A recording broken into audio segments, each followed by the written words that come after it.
What's up, boys and girls? This is John from JJ Innovation Garage in the peach capital of the state, baby. All right, let's see what we got on here. Well, man, we got some daggone top. Man, that's a first right there. We got some daggone, hear me be.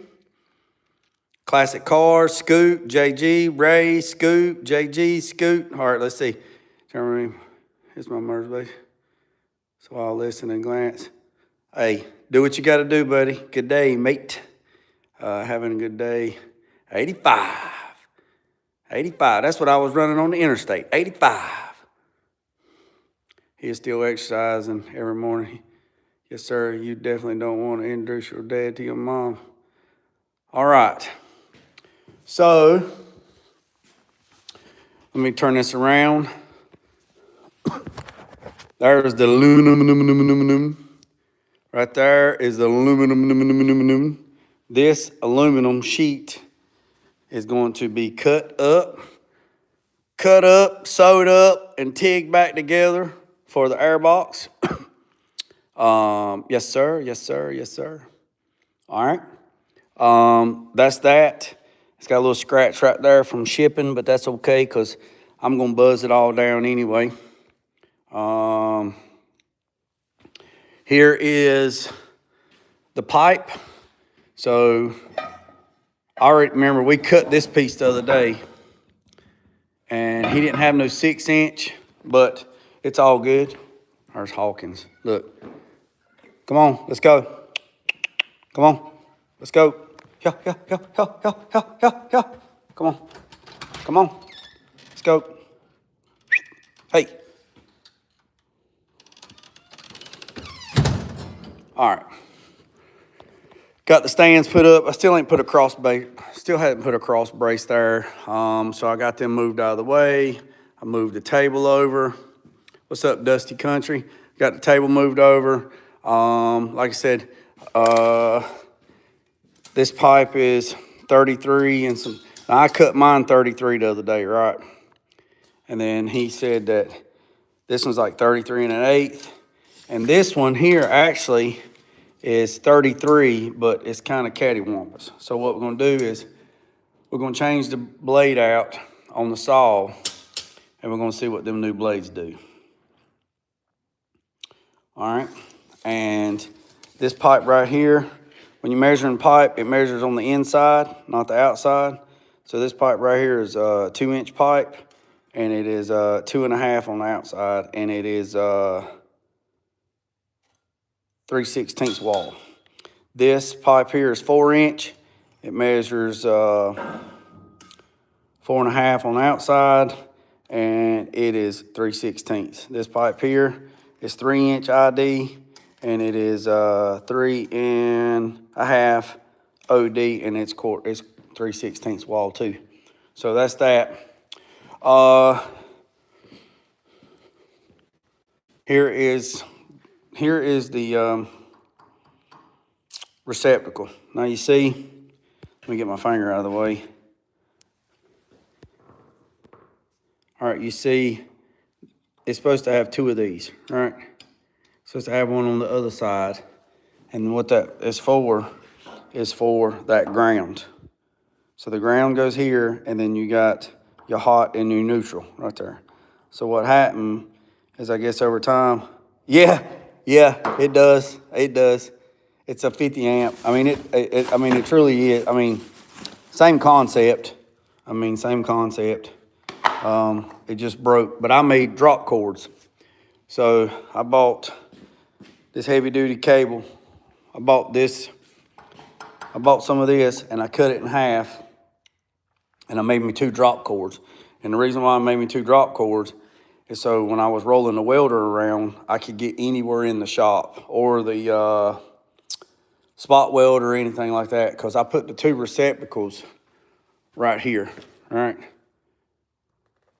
Yeah, well, yeah, so around here, they've went to, a lot of receptacles is double ground. So it's actually got 4 blades. So you have a blade that goes this way, and then one maybe that way, So it's a double ground. So everything around here, the 3 hardware stores that I went to around here had double grounds, which you have double grounds, which the wire has it's a 4 wire. So you got 2 grounds, hot, a hot and a neutral, or 2 hots and a ground, excuse me. Well, I couldn't use a double ground because the receptacles are even different. So that's why I didn't want to change nothing, right? So these things are 50 amp, 250 volt, right? So we went to Lowe's today in the live and got two just because if this one breaks, if that one breaks, I got a spare, you know what I'm saying? So I'm going to show y'all how to change this out, and I'm trying to figure out how I can set this up. Let me turn this thing around. Oh yeah, and they did replace my screen at the Apple store. So that was good. That was good. Do you prefer what? Oh, Lowe's. We don't have a Home Depot. Oh, we do, but a Home Depot is in, we do have a Home Depot, but it's in Greensboro, and that is about 75 miles from me. And so we just have a Lowe's Hardware, and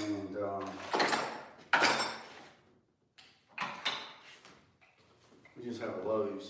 We got a Lowe's. I like Lowe's.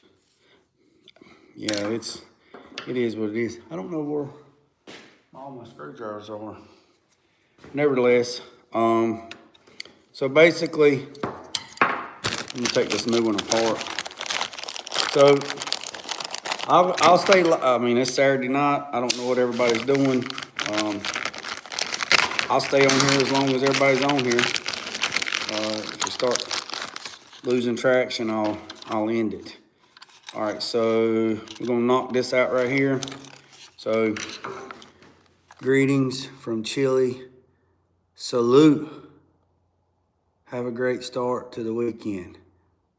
Oh, man, that's all right. We got somebody from Chile. All right, so these things have these little break points, right? And we didn't break that one. We broke that one because we're gonna let it lay on the floor. So basically, you just take a screwdriver and that's it. It comes out. All right. Got to take the other part out. I have no idea. Got $10,000 in screws. $10,000 in tools. And then got it back on the screwdriver.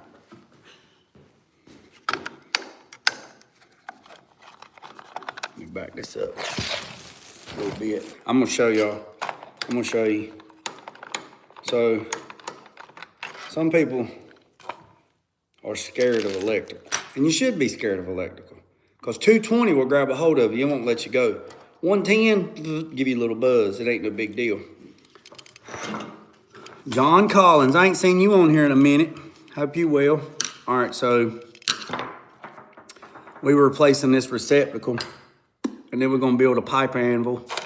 And ain't no telling what we're going to do. Probably going to tell some jokes. Probably tell some lies. All right, you see that? And you see that, right? Well, the other one, the one I have, this broke off. And since it broke, so this goes on there like this. It goes on there like so.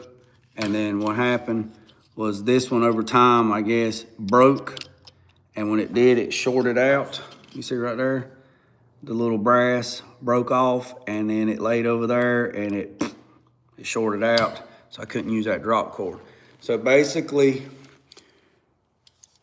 green is ground, and then you got black and white, all right? All you gotta do is just look at something, make sure the power's turned off, make sure the receptacle's turned off, make sure the breaker's turned off, make sure it's unplugged, Make sure it's locked and tag out. This is for demonstration purposes. I'm not telling you to go in here and rewire your hot water heater or your dryer, and then your wife or your girlfriend calls me and tells me, my husband watched you and he blowed his fingers off. That's not what I'm telling you. This is just for this is for demonstration purposes only. Only let professionals do the electrical. All right. I do 110 live, no biggie, but 220. Oh yeah, 220, 480. Yeah. All right. So you see it? It's basically the same, right? I mean, it's a little different in color. The screws are a little different. This one over here is flathead. This one over here is Star or Phillips. The ground on this one is it's also flat and Star. This one over here is just a flat. That's a flat. That's a flat. These are brass. That's green. This is your ground. This is your black. This is your white. Okay. So what I suggest is take a picture of it with your phone, all right? And then compare it, and then you have something to go back, right? Go back by. So what we're gonna do is we're gonna take this clamp loose. This clamp is what keeps it pulling on the housing and not on the actual, the wire itself. So, and I'm not using power tools because you have a tendency, if you tighten it too tight, you can break the porcelain, you know, all kinds of stuff. So, all this new one came with all new stuff. So I'm gonna use all new stuff with the new one, because it's in the bag, and I'm gonna use it because it might be made a little different. It might not fit just right. So that's that. But you see, all is well. I've been busy with work. I still been watching just later. Right? Hey, I appreciate it. All right, you see that clamp? It's got a little indention right there. All right, so it's not totally slick. And when you tighten it down, you see it puts a little indention in the sheathing, and that keeps it secure. Right. So now it's loose. So now we are going to remove each one of them. The green, the black, and the white. And then we're going to transfer everything in reverse order. All right? All right? So all I gotta do is just give it a little tug, and it is what it is. So see what happened on this one. For some reason, the porcelain, you can't really see it really good, but the porcelain broke, and then it failed, and then a little piece fell out, and then it shorted out. So now, we're going to I'm going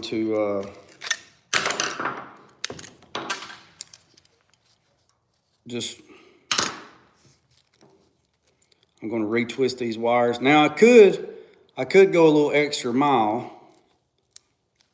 We could, and we probably will. You know what? Why not? Why not? Now, electrician would not do this, but I will tell you this. Electrician won't do it. But every wire, my man, every wire, almost new electrical stuff, outlets and switches, set special, is like a square tip plus. Okay, cool. But I will tell you this, JG, he said it. Everything on this C10, all my wiring harnesses, when I do all my wiring harnesses, I tin the wire, I put the connection on it, I crimp it the right way, the way you're supposed to crimp it. The crimp, because you have a valley and you have a nipple, and on the crimp you take the split and put it in the valley and put the nipple on the solid, and I crimp it. Then I come back and I solder it, and then I put heat shrink wrap on it and I shrink it. That is what you're supposed to do, right? Now I'm gonna take my hat off. So most people don't do that, and I don't know why. Maybe because they don't know how to solder, or I don't know. But I'm telling you, if you do a solder joint, and you solder you tin the wire, and that's what we're going to do to these. We're going to tin the wire. What we're going to do is all them strands right there, right? All them strands. We're going to put some solder on that. I have to go out. I think I got it in my box. Should have got it out here before we started. I'm gonna tin these wires, and what I'm doing is they're gonna be like solder coated, and then we're gonna put them in there. We're gonna crimp them down, and that is gonna make sure all those wires are tight. So when I'm actually doing wiring on a vehicle, I'll tin the wire first. I'll put it in the crimp. I'll slide my shrink tube on. So slide your shrink tube on. I'll tin the wires. And once I tin the wires, when I say tin, I'm T-I-N, tinning the wires. Then I'll slide the wire into the crimp. I'll crimp the wire, the crimp the right way. Then I will solder the wire to the crimp. Even though I crimped it, I'll solder it. I'll let it cool down. I'll slide the heat shrink up there, and I'll do that and done that. And I promise you, 99.9% of the time, that son of a gun ain't coming loose and doesn't corrode, even moisture gets through it. Yep, that's a good point. That's a good point. So let me get my soil. I got my little power probe thing. I might have the server in here. If not, it's outside. It's on the other table. Y'all hang tight. Y'all tell some stories amongst each other. I'll be right back. It's on the other side of this wall. I'll be right back. Y'all hang tight.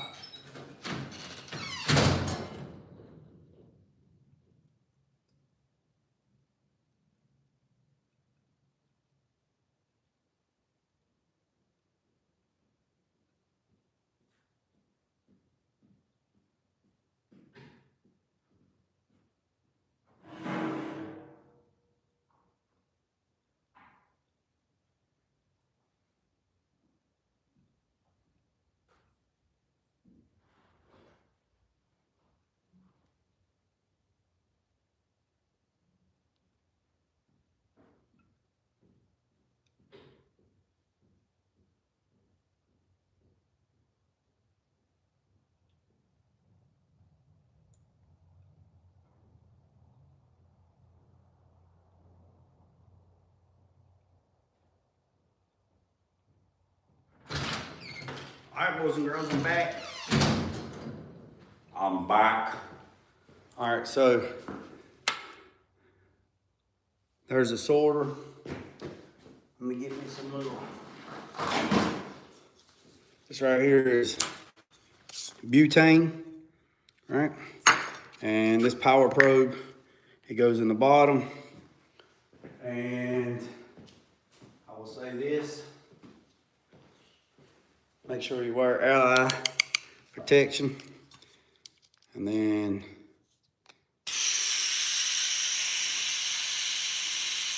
you'll know when it gets full because the torch will start getting cold. Whew. That's all we need of that. Put that back. Take these glasses off because everything's yellow. And then, all right. Silver solder. Yeah, I got this little one right here. So basically, let me see. Hold on one second, boys and girls. Hold on, hold on. My kid's texting me. Hold on. All right, boys and girls. So this is what we're gonna do.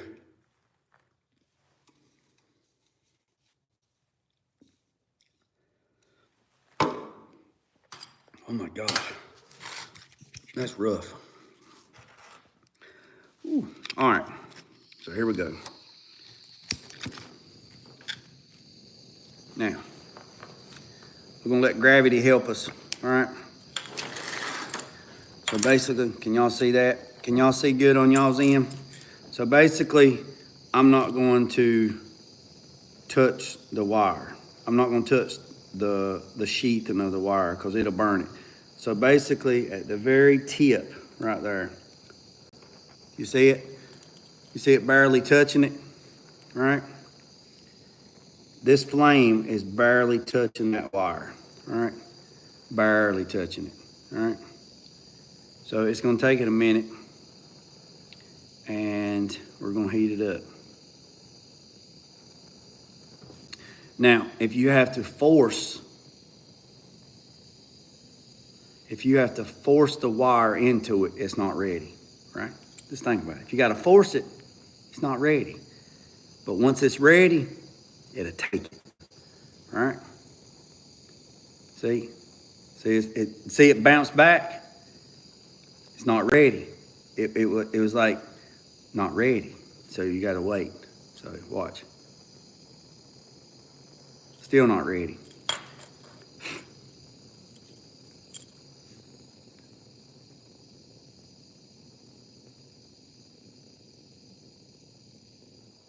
There she goes.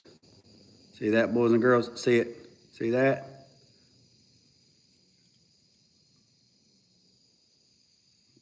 What in the world? My little torch going down. Now wait a minute, Jack Leg. I just filled you up and you acting stupid. What are you doing? Getting scared on camera like the daggone welder did?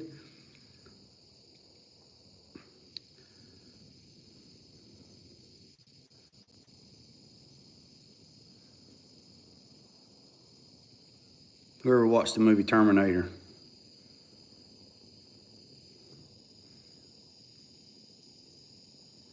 Now somebody's probably gonna watch this and say, man, that's overkill.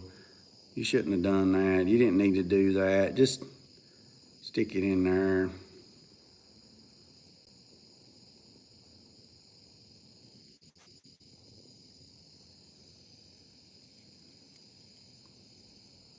Yeah, red. I guess I'm gonna have to get it red hot. Normally, if it was regular wire, this is big wire.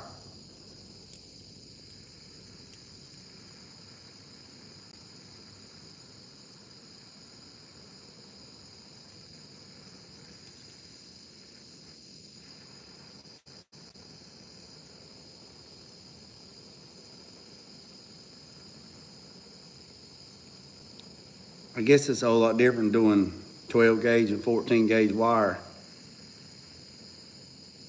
See, it ain't ready. I'm not ready, Jay.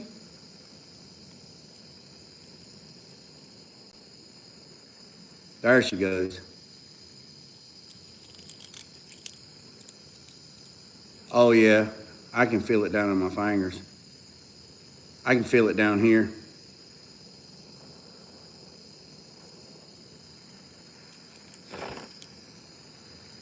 It's taking it now.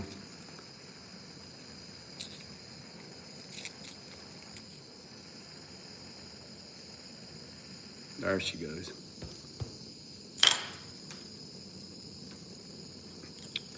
That one's done. But it's done on the top. It ain't done on the bottom.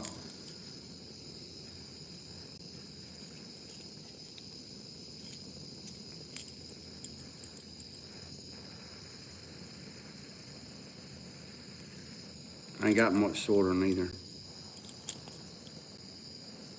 Oh yeah, now she's eating. She's eating now.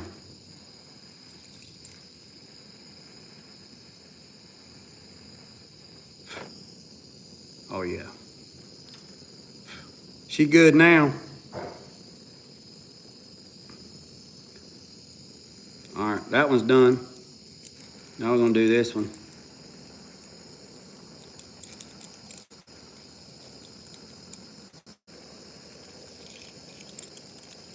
Again, you don't have to do this. This is probably overkill, but we're just doing it for educational purposes.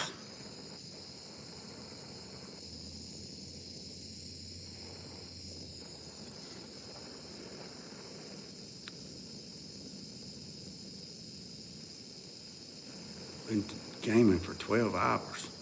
Daggone, man. It's a long time, man. There she goes.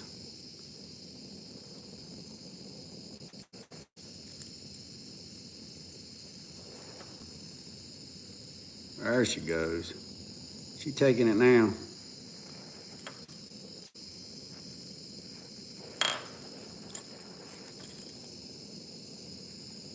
See that? Look. Let's do the other side.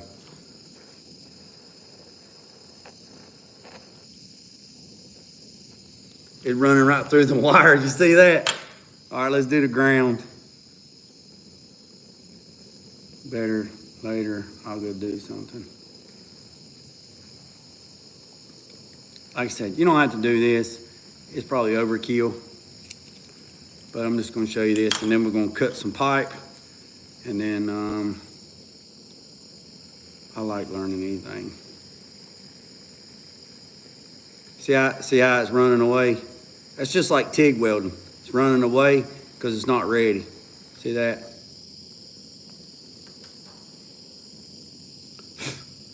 Caught the rope on fire. Let's turn it this way. There we go. See, it's not ready. We'll leave that little ball right there. All right, that's funny. All right, there we go. She's taking now.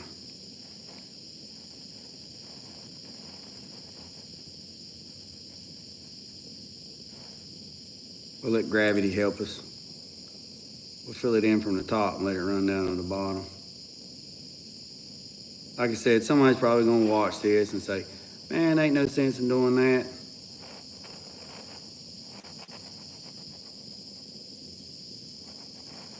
It's okay. There, look.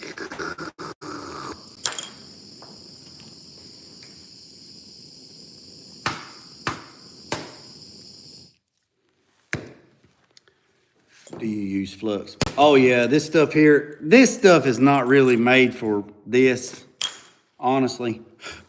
It's actually made for electrical stuff on vehicles, but I was just showing that, yeah, see, I can feel it all the way down into here. I was just showing that you could tin the wire if you wanted to. I mean, like I said, that's probably overkill for this, honestly, but this is just for the show. So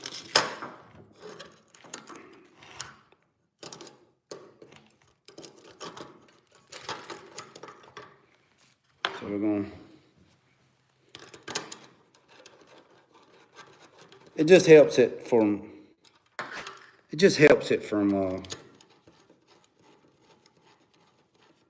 spreading the wire out. You know what I mean? I'm sure electricians don't do this. I mean, and that's perfectly fine. I mean, it's perfectly fine.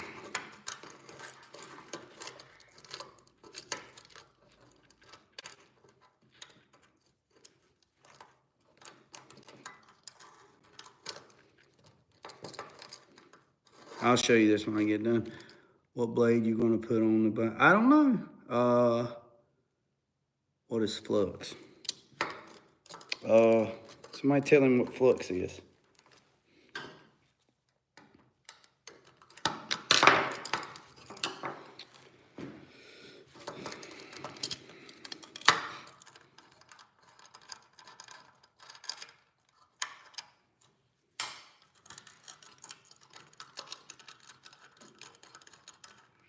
All right, we'll fix this drop cord, and then we'll, there we go.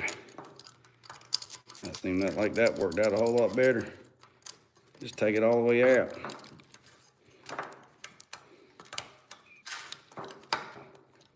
All right, so I'm gonna show y'all why I done that.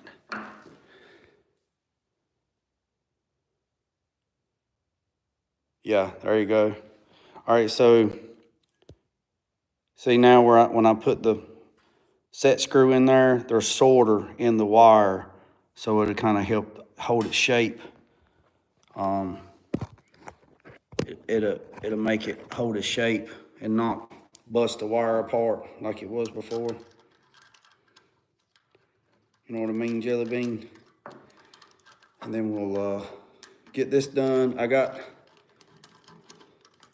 We'll get the pipe over there. We'll we'll put a new blade on and we'll try it.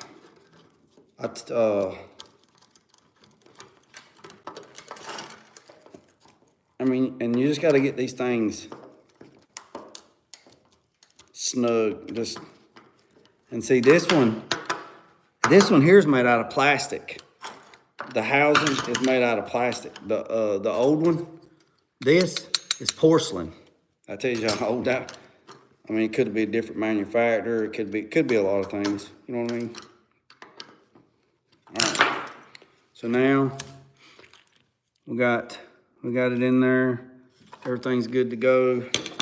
Don't forget to put your wire retainer.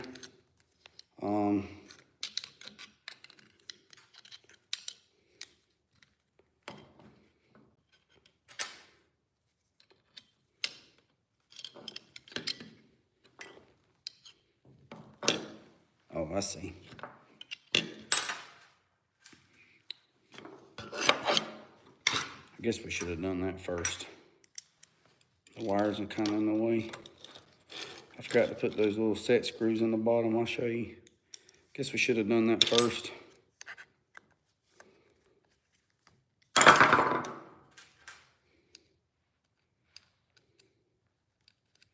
All right, so those set screws go right there, and then that sets on that like that. Wasn't too bad. And then we're gonna run it up just a little bit.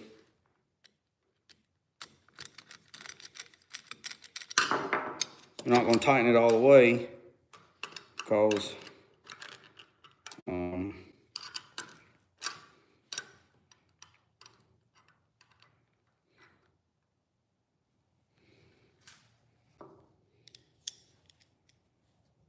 like I said, we're not gonna tighten it all the way. And get all the fasteners or screws or bolts, whatever you want to call them. Get them all started. All right, I'm gonna show you. Get them all started first, then start tightening them. What people actually do is they try to put one in there and they tighten it up, and then the other one don't reach, and then they don't understand. All right, so everything's loosely fit, right? Got the screws on the bottom, y'all see that? Got the screws on the top. Now everything's where it needs to be. And now we're gonna tighten the clamp up over the wire.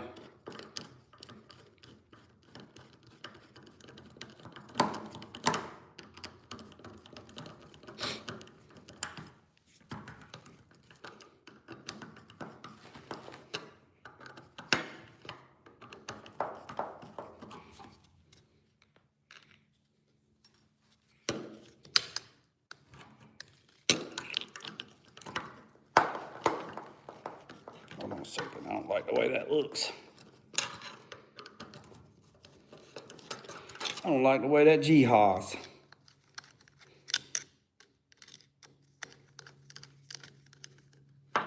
Don't forget to sub.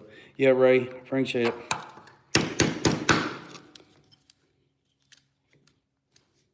See, that's what I'm talking about. There we go. We almost got it whipped. There we go. That mo better.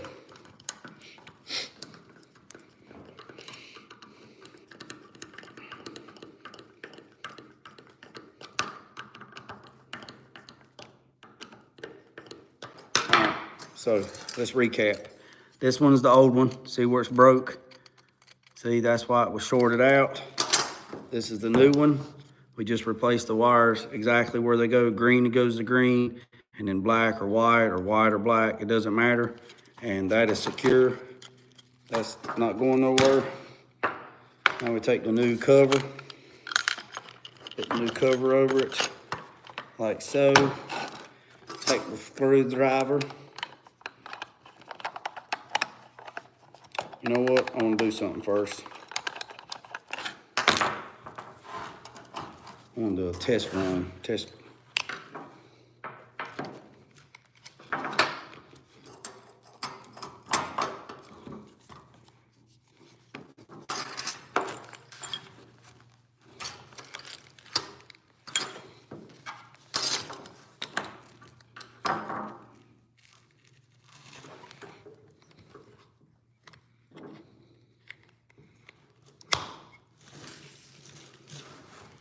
All right, see, fits like it's supposed to.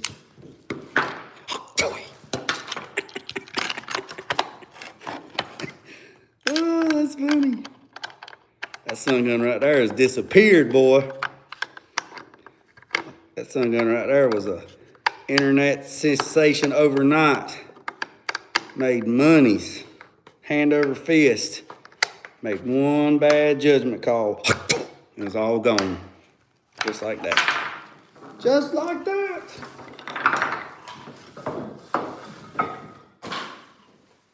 Just like that.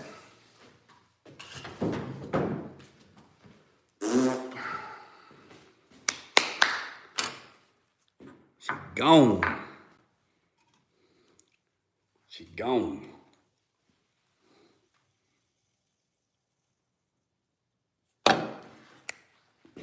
All right, let's move this thing around.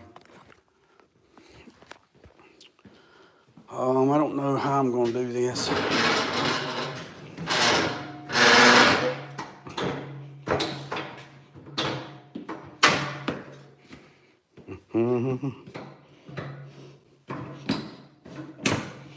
I will say this, crypto in the next 5 years is gonna jump off the charts. It really is. Especially XRP or XPR, XRP. It's gonna jump off. Just as soon as it gets SEC, as soon as it gets approved, it's gonna jump. It's gonna jump off the charts. I promise. I think it is. Just as me. Jay, what are you doing? I am trying to get this camera over here to change this blade out. That's what I'm doing. All right. Now, I ain't telling you to go out and buy no stock. I ain't telling you to do that. I'm just telling you to,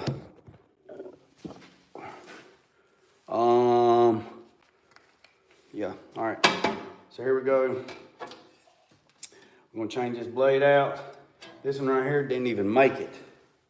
She didn't even make it. We went to cut that thing and it just said, it just peeled all the teeth off. Like nobody's business.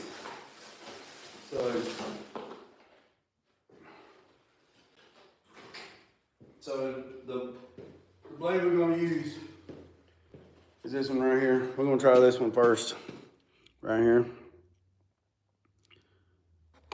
Crypto. Yeah, I know how you feel about crypto. It's like $98,000 a share, boss.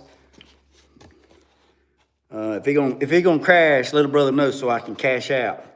Right here, we're gonna use this one first. So I don't know if y'all gonna be able to.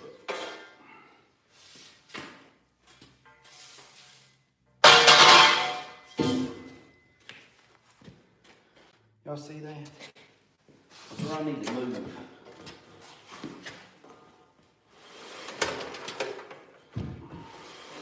I hate being unprepared. Alright. These things are pretty simple. You gotta take that screw out, take this guard off, take that screw out, take this guard off.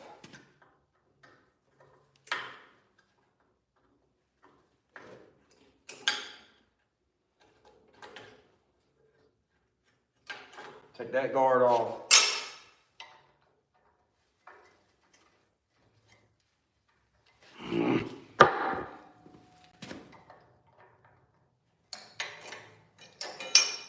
Take that guard off. This right here, when you loosen this, there's a spring that pushes this wheel down.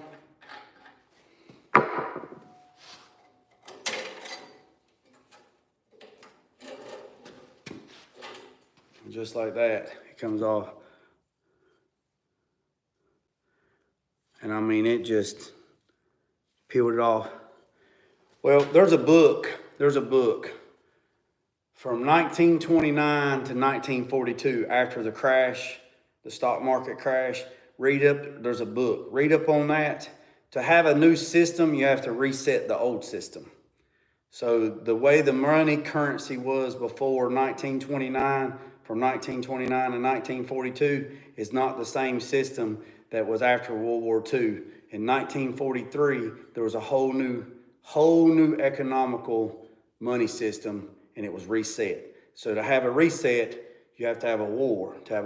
You have to have a war. War makes money. To have a reset, you have to have something to cause it. I'm just saying, just look at history. So for something new to take over, you have to get the old out of the way. Therefore, you have to have a reset. Just look at history.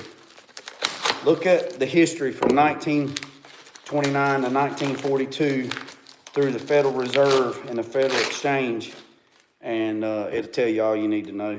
And it has happened 1929 to 1942, and then it happened again. It happened again in 2008. And then it reset again, and then it is on track to happen again. It's just the way it works. Just read up on it, and I'm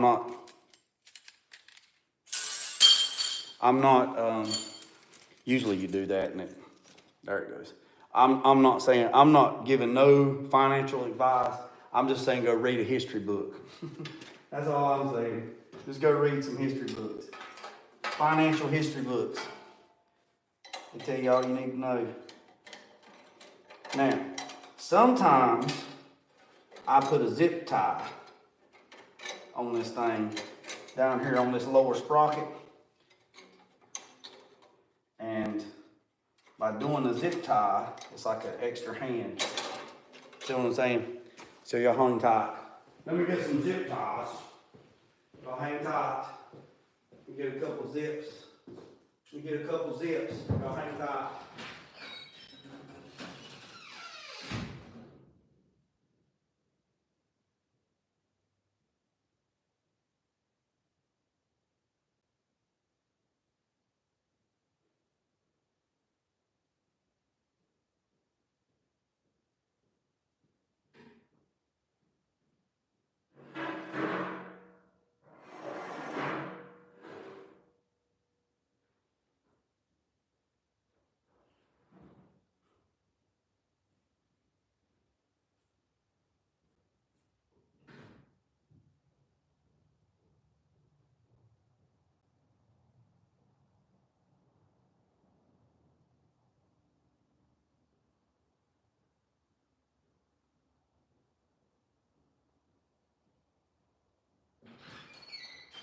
All right, boys and girls. I'm back. I got some zip ties. All right. Let's see. The other belt just gave up. So, if you've ever put an air conditioner belt on a Chevrolet pickup truck that is a stretch belt, you have to have a special tool to put a stretch belt on because there is no tensioner. But I'll tell you this, if you take some big, and I mean big zip ties, the big white ones, like the handcuff zip ties, and handcuff or zip tie the belt to the crank, and just put zip ties like every 3 or 4 inches and bump the engine over, you will take that stretch belt like a bicycle chain, put it on there, and you won't have to buy that special tool. Just use zip ties. But you got to use the big ones. The big ones. Now, I've tried every way from Sunday to get these belts on without taking this bracket loose. The first one I done, I had to take that whole, this is the only thing that I don't like about this thing. Ooh, boys or girls, don't look like it's gonna work. It's the same thing, 64 and a half, but she don't look like she the same on my end, I promise you. So I guess we're gonna take it apart. And that could be the problem. That could be the problem. Because this thing calls for a 64 and a half inch belt. And that's the only thing they sell at, that's the only thing they sell,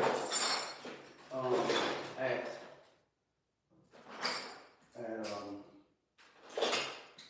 Harbor Freight. It's 64 and a half.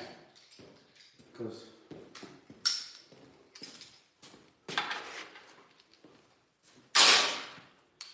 we probably ain't gonna get, well, y'all probably ain't gonna get nothing built tonight. I am.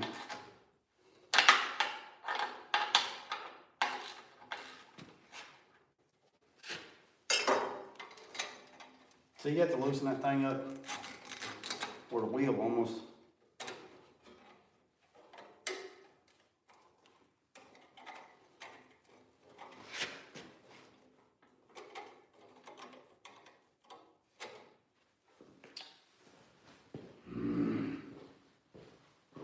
If it was easy, everybody would do it.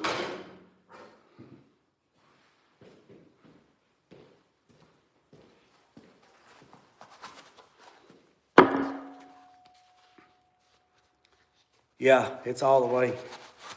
Yeah, there ain't no more. It's out. And this could be the whole problem why the belts keep messing up, honestly. I ain't gonna lie.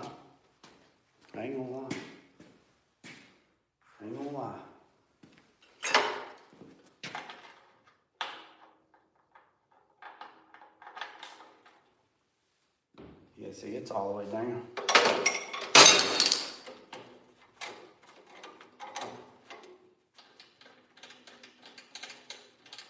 I mean, look, the wheel's almost off.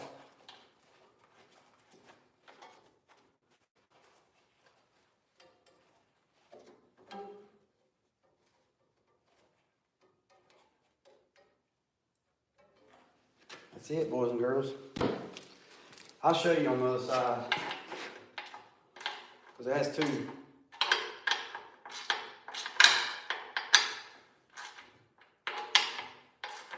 I'll show you on the other side so you know what's going on. All right, so look. So this, you loosen that up, and you unscrew this, and then it pushes on that spring to let that wheel go in. But it only goes so far. You literally have to take this completely loose where it's just wobbly, and then you get it on there. But it's on there. Might be a little too tight.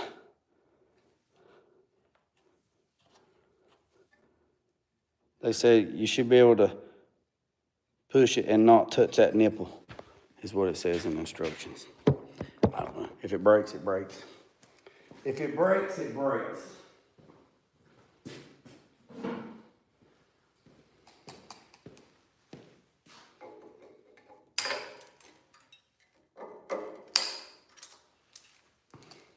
All right, when you put everything back, these guards back. I know one thing earlier, like before that belt messed up, this son of a gun was singing Sweet Home Alabama. And it was like, row, row, row, row, row. Sound like Freddy Krueger trying to get out. But the one thing about Harbor Freight, I got this thing, it was like $300. And then I had a 30% coupon, so that's $30 off. And then they asked me, did I want to, I think it was like, for like 12, I don't know, it was less than $20 to put an extra 2-3 year warranty on it. Well, I just saved $30, so I said, yeah, go ahead. So I actually got it for $10 off. So it has a 3-year warranty on it. So if it keeps messing up, I can take it back and just get another one. That's one thing about Harbor Freight. All right, let's see what we got.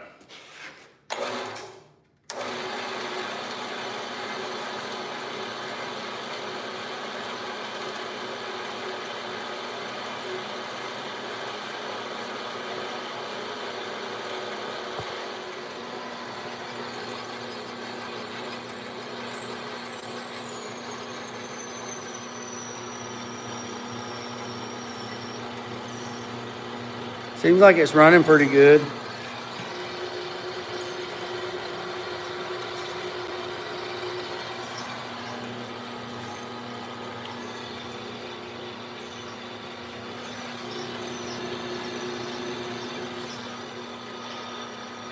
I don't know.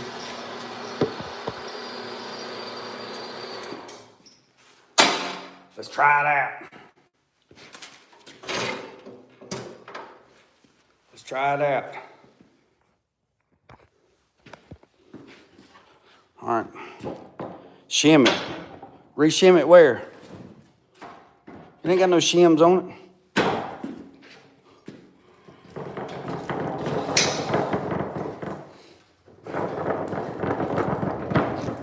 I'm gonna move the camera around.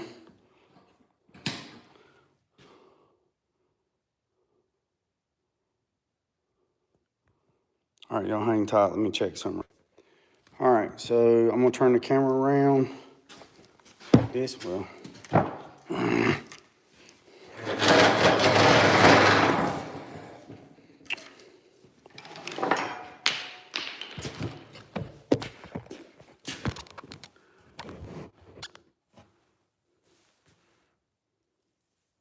All right, here we go. I believe that'll work. I believe that'll work, boys and girls.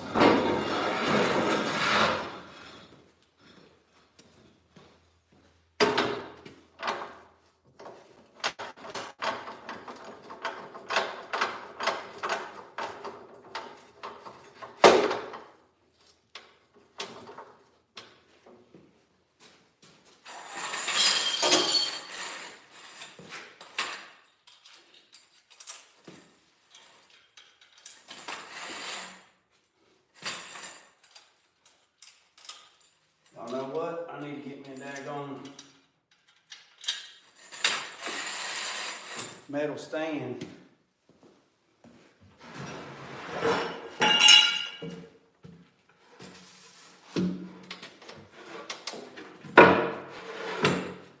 That'll work.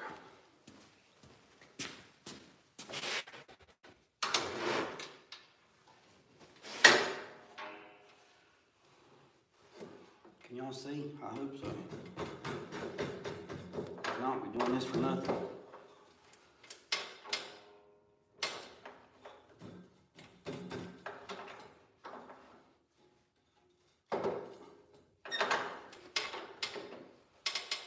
All right.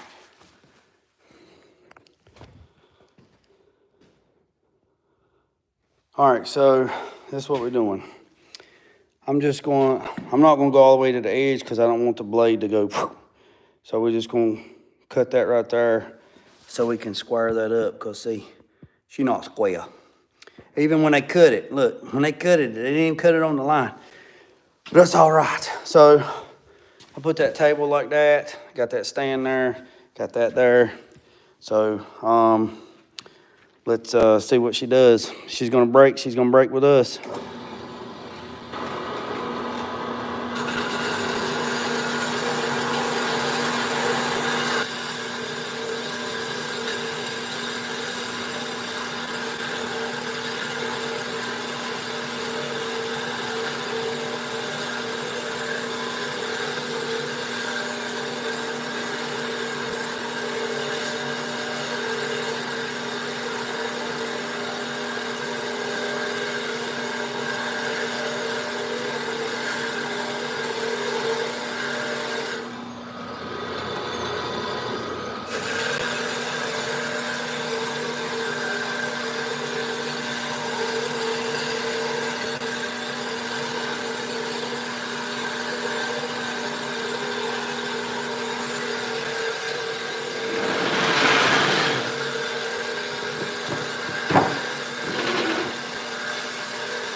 like watching plant, like watching grass grow.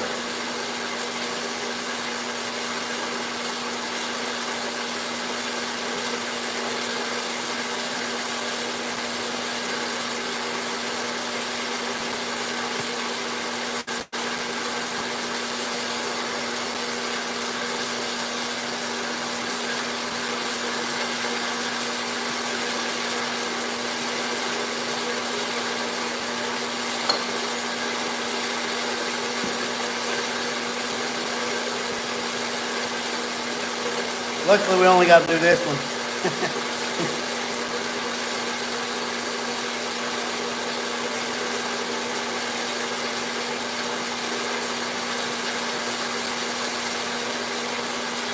Let me check something right quick. Y'all hang tight. Y'all hang tight. Don't go nowhere. I'll be right back. Hold tight. All right, back.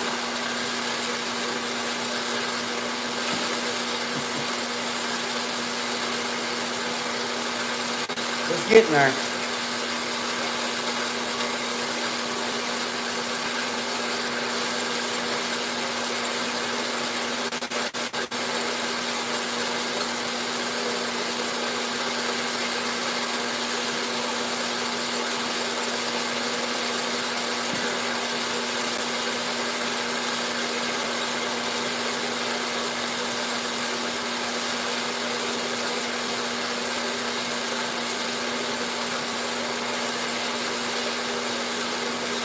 I don't know. So the plan is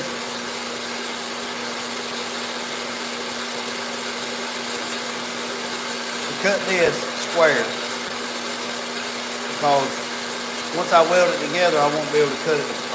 Once I weld it together, I won't be able to square it up. You know what I mean? So basically, once this fits, we'll set it up, we'll space them out, we'll tack them together. And then I'll take this 2-inch tubing that's on the floor. I'll probably cut it.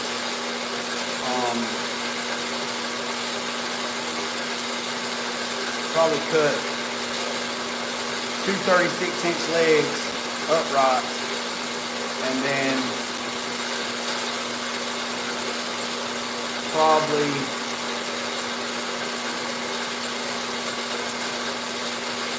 36-inch feet. Give it, and then I'll get some locking wheels, top and bottom and floor. I'm not going there.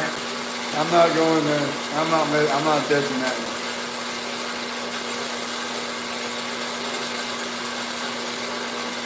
Ha to him.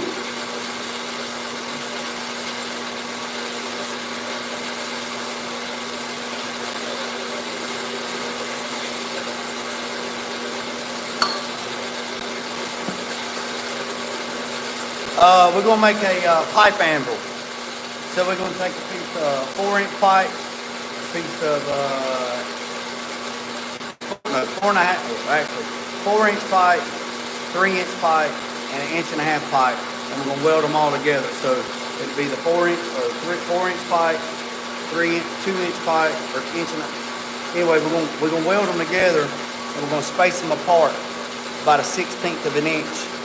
And actually, we're copying Gene Winfield's pipe anvil, but his was like 8 foot long, and I'm not making one that big because it'll just take up too much of the shop. So the guy told me he had this piece of pipe that was like 33 inches, and I was like, cool, I'll take it. So normally Gene Winfield does a 6-inch pipe, which is a 3-inch radius, and then a 6-inch pipe, which is a 3-inch radius, then a 4-inch pipe, which is a 2-inch radius, and then a 1-inch pipe, which is a 1/2-inch radius. That's the concept, but I just got to use what I got. So this right here is, I think it's 4-inch. So then I'll do 4-inch, and then the other two, and then they'll be welded. Like the center one will be here, and then so one will be here, and then the other one will be like at 4 o'clock, and the other one will be like at 2 o'clock. So you can put sheet metal in there and give it a radius, or make dry shaft tunnels or the lower patch panels for fenders and stuff like that. So you can get that radius in it. That's what it's for. Just to help shape metal. Now I have a slip roller over there on the table over there. It's a roller. It will do up to it'll do up to 16 gauge.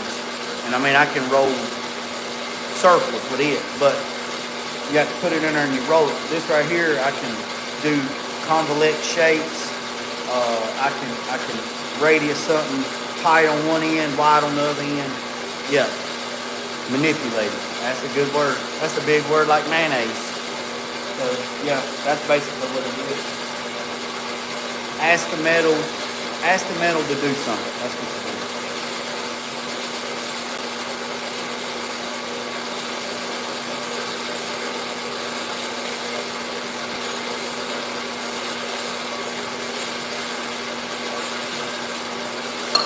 This thing is actually, the weight of this is what's putting on there. I've seen guys take and tie strings on there and put weights on this side to force it to make it go wrong.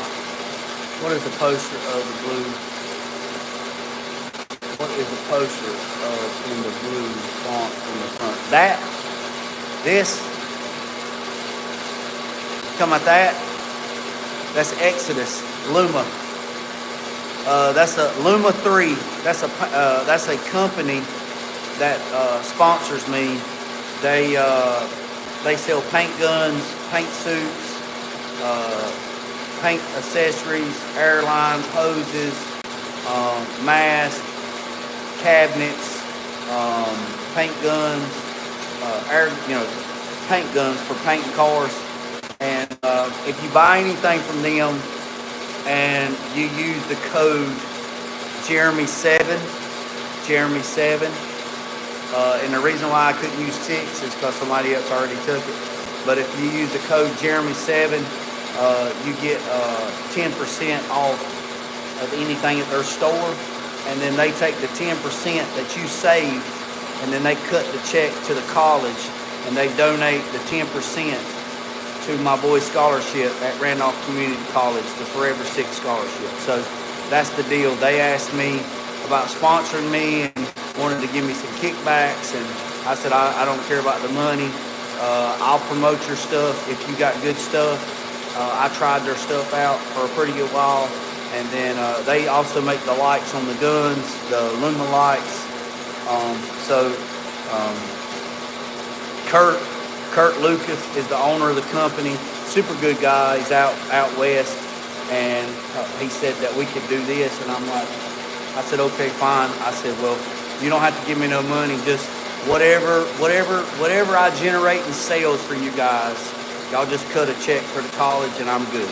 And it's a win-win for everybody. So, yeah, they sell masks and all that stuff too. They sell a lot of stuff, and they're adding stuff to their website every single day. So it's Luma, Luma, it's Luma3.com is what it is. And they got a Facebook page, an Instagram page. They got a YouTube channel. I don't know how active they are on YouTube, but that's the agreement that we have. And whatever the sales are, when I do my post, when I use their stuff and I post it, I use this discount code Jeremy7, and if you can use it as many times as you want. There's not a limit. You could use it 100 times a day. Doesn't matter. And whatever it generates off of it, they cut a check to the college to help my boys' scholarship. So it's a win-win for everybody. I get to promote their stuff. They get to get sales. They get the exposure from me using their stuff. Therefore, they donate the money to the college. It helps my boys' scholarship, and then in return, they get to write it off as a tax write-off because they donated to a non-profit organization. So it's a win-win for everybody, all the way around. So I don't care about the money. I mean, if you got a good product, I'll support it. If you got a bad product, I won't support it. And I won't badmouth it. I just say it just won't work. It just don't work for me. All right, we broke through. We just about broke through. Yep, forever 6.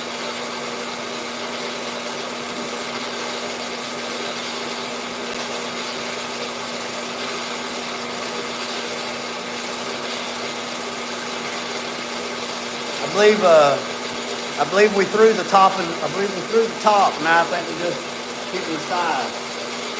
So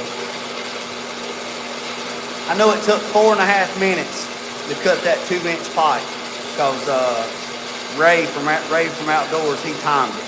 And I know this is not exciting. I know it's not. But once we get this cut, I'll build all that stuff. Been on there for 60 minutes. So I guess I should have, well, if I'd have cut before, I wouldn't have had it. So this is what takes so long. So if I was working, if this was something for a customer, this would be going on, and then I'd be doing something else. I wouldn't be sitting here watching this. Well, let me take that back. I probably would, because the last couple times I walked off, the blade got jammed and broke. And it could have been because it was the blade. I don't know.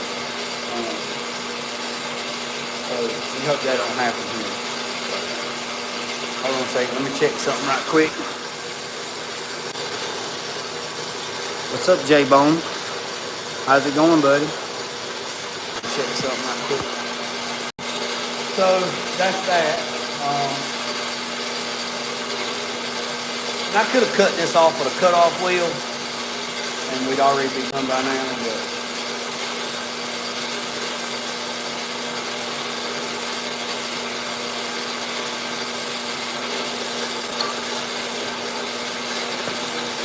probably gonna have to adjust this. Probably gonna have to pull this in because it looks like that ivory is not gonna clear. So we'll just have to keep an eye on it. So once this pipe's cut, it's slow. Seems like it's cutting pretty good. We'll weld the pipe together. And then once I get it all welded together, I'm gonna take the DA, not on camera, I'll do it afterwards.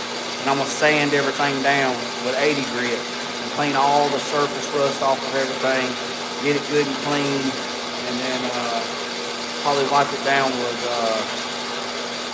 linseed oil or something to keep it from surface rusting. How's New York? How's the weather in New York, J-Bone?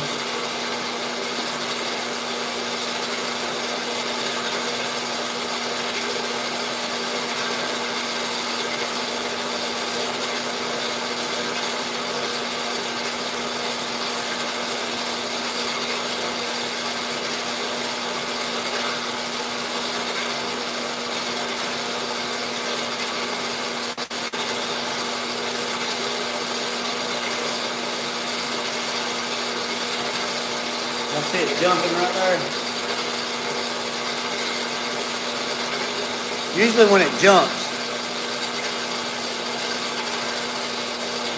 you see that in the past, usually when saws like this jump, they broke a tooth off.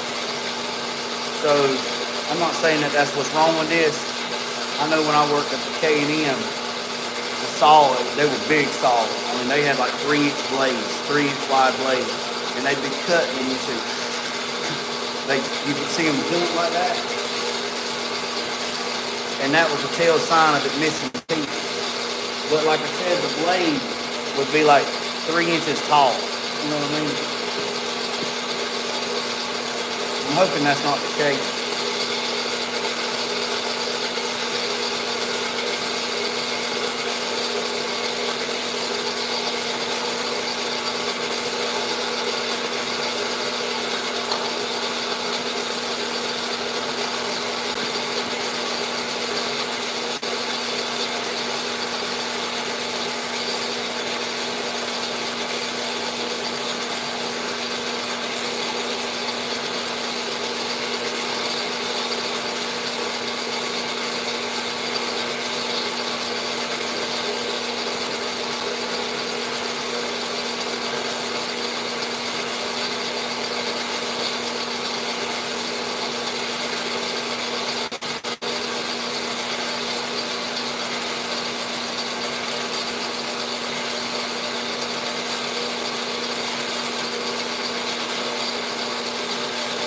See, it's right.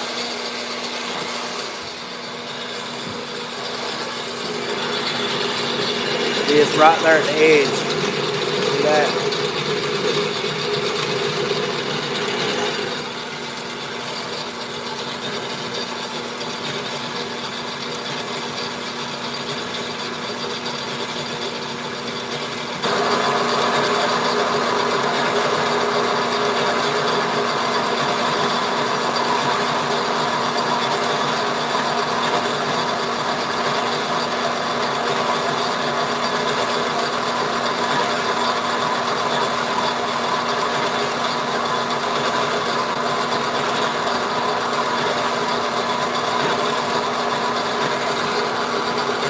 I swear there's a tooth broke, look. And every time it jumps, it smokes, look.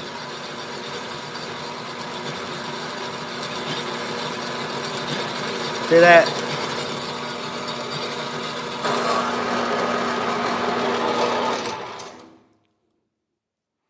I don't know, it looks like...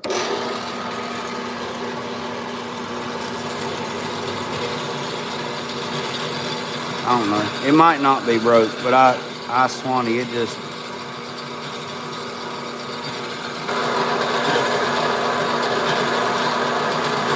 Yeah, it's jumping, ain't it, Ray? That makes me think there's a tooth broke. See it? And every time it jumps, it smokes. We'll just let it keep running.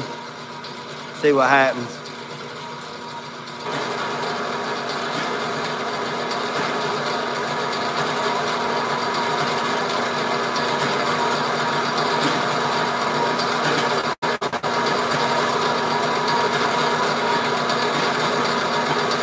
Stop it. It is stop.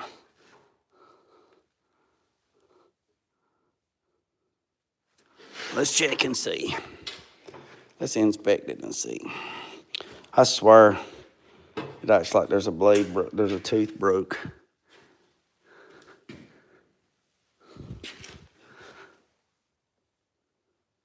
No, I know what it is. I done seen it. You know what it is? Look. I didn't see what it is. I know what it is. Let me show you. Let me live with you for a second. Right there. Look. Hold on. Right. Oh, yeah, for sure. I'm gonna run this thing until it breaks. Look right there. See that right there? That's where the blades put. Hold on, let me back up. I can't zoom. That's about as. Hold on, let me see. There we go. Right there. Oh, yeah, for sure. All right, see that right there? That's where the blades put together at. Look, right. No, that's where the blades put together at. The tooth right there, you can't see it, but that tooth right there is twice the width of the rest of the teeth. So I think that's what the problem is. But, like JG's, that's the weld. Yep, that's where the weld put it. So it's probably hardened right there and it's jumping because all the other teeth look pretty good. And like JG says, I'm gonna let that, you know what? I'm gonna fix this while we at it. I'm gonna open this up just a little bit.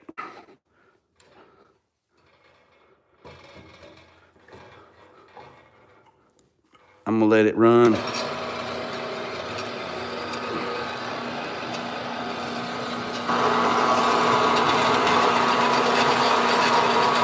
Oh yeah, they are.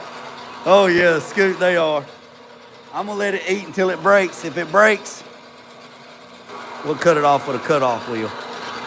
See how bad it was out of cut? See right there versus right there? We're just squaring it up.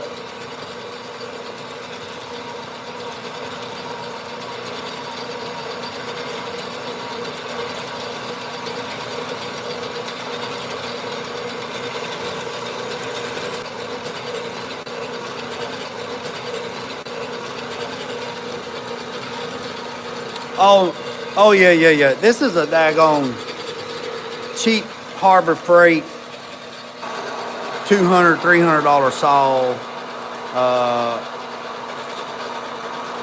Well, it jumps right there, Scoot. and I think it's where it's put together at. And then again, you know, I saw it spark, then jump. Yeah, I think it's right. Yeah, because every time it jumps, it smokes. So I think it's where it's put together at, honestly. But like I said, we're gonna let it go. We're gonna let it go.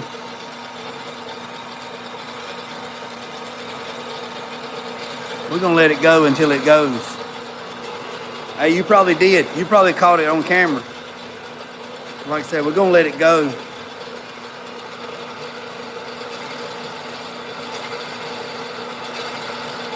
And this blade here cuts finer. Look, see, it's cutting finer too.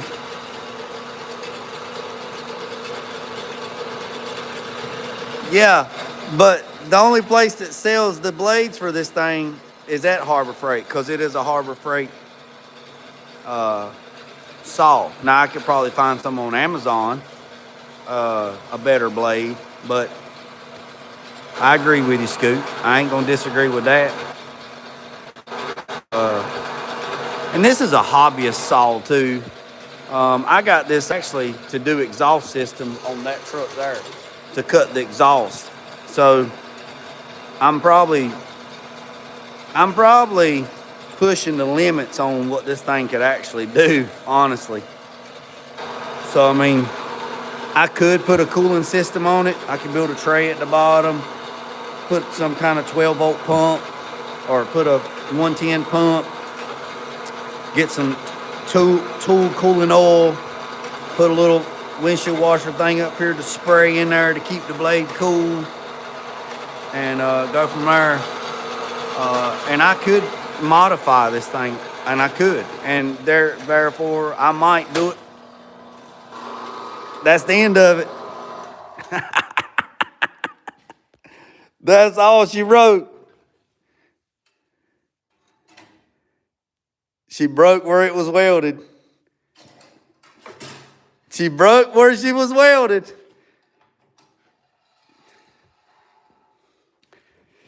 Yeah, lesson learned on that one. Yep.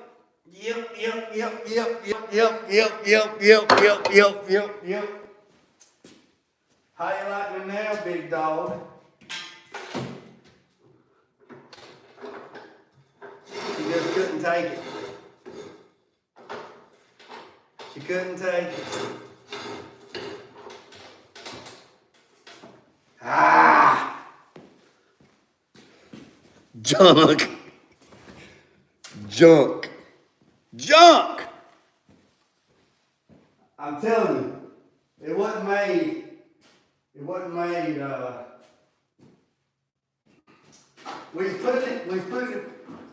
putting it past the limits of what it was supposed to be doing, honestly. Hey, lesson learned, Harbor Freight blades, $12 blade or $10 blade is not made for doing what it's going to do. And that was a lesson learned. That was a real live experience right there. Real live. Real world. Real world. Real world. Oh yeah. But let me tell you, we finna put Hercules on. Oh yeah. I ain't mad. Hey. It broke. It is what it is. We'll change it out. And I know to cut that 2-inch tube. I know to cut that 2-inch tube, and I've cut it before. No problemo. Cut it lickety split. So get the cutoff wheel on here, get my jacket on, get my ears, get my hearing protection, get my daggone glasses. So, y'all still see? Yeah, y'all can still see. No, I'll tell you what, I'll put you over here. I know one thing, I'm keeping my damn phone away from sparks. and everything else, because that's what messed it up the first time. Damn spark got on it or something. So it is what it is.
Don't be lying.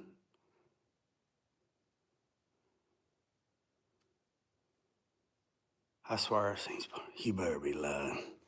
You better be lying. You better be lying. I swear. Yeah, that sun gun right there will flat eat. All right, let's see how much of that blade we lost. All right, so we didn't lose much of that blade. Look, see that? We didn't lose much. Didn't lose much of that 4.5-inch blade, did we? No, sir. No, sir. All right, let's see. Trying to figure out the best way to do this without causing complete chaos. I believe I'm gonna set this thing up. I believe I'm the whole band. Nah, she ain't. I think I'm gonna turn it this way and put all this stuff at the end of the table together, so y'all hang tight. All right, so here we go. I'm gonna put this down so nothing don't get in my phone. And we're gonna do it like that right there. All right. So, boys and girls, ladies and gentlemen, oh yeah, y'all can see me good. Y'all can see me good. All right, so what we're gonna do is, ooh, that's sharp.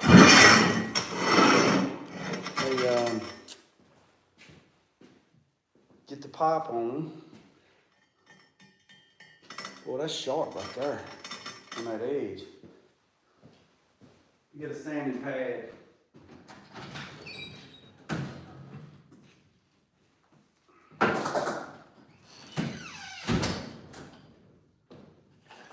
All right, so I'm gonna take that Makita and I'm going to sand the sharp edges off of the, I'm gonna sand the sharp edges off of the edge of the pipe, and with the Makita, and then we're going to set this thing up to see what we can get done, and we're gonna go from there. I know the phone's way down there. I'm hoping to keep the sparks, whatever.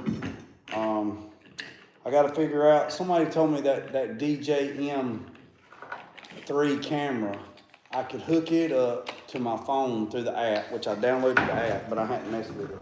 They said I could hook that camera up to the app, then I can go live and broadcast it through the camera, and then my phone be over there. But the only problem with that is I wouldn't be able to see the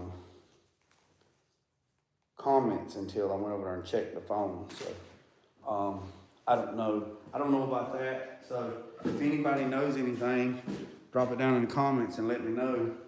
And if I turn the camera around the other way where the lens is just sharing this way, I won't be able to see no comments. So I'm gonna take this. I probably need to put them gloves on. And I'm gonna clean the edges up.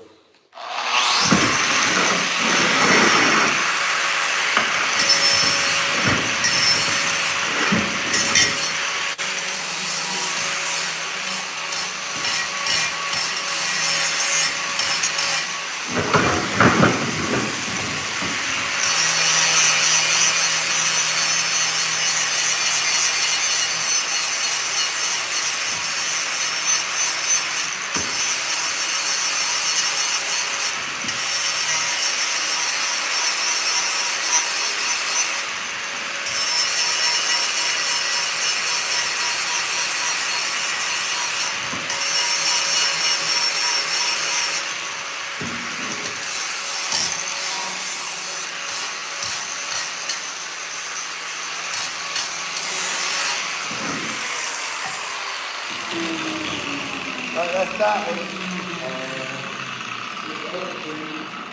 And we cut the other day.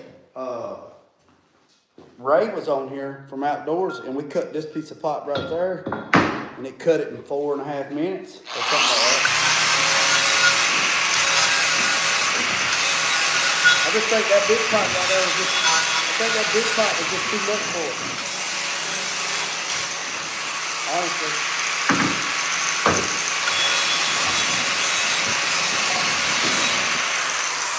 I just think it was too much.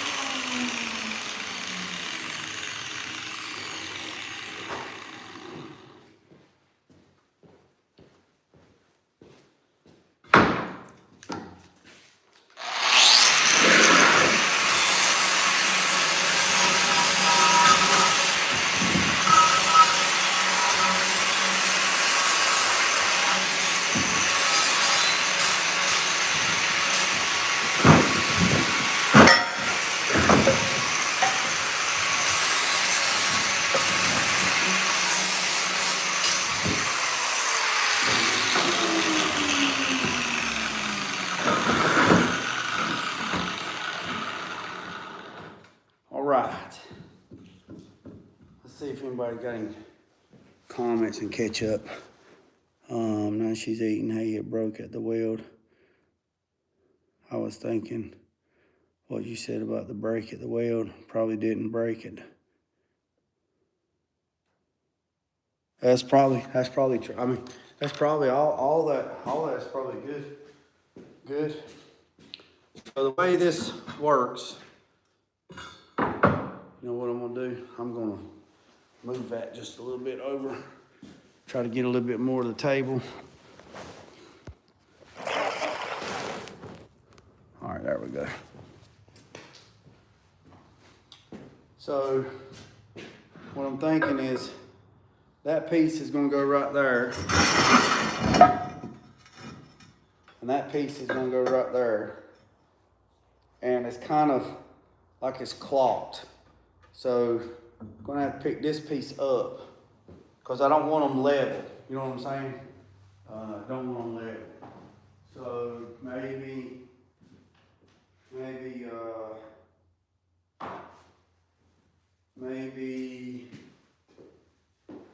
take a 1x4 or something.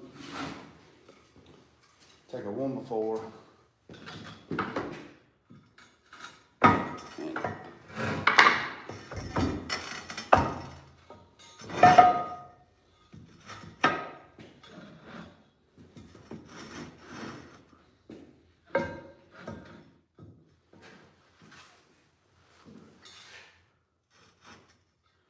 I don't know.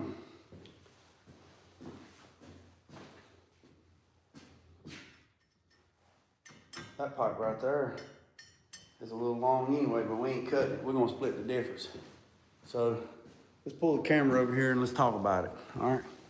Let's talk about it. All right. So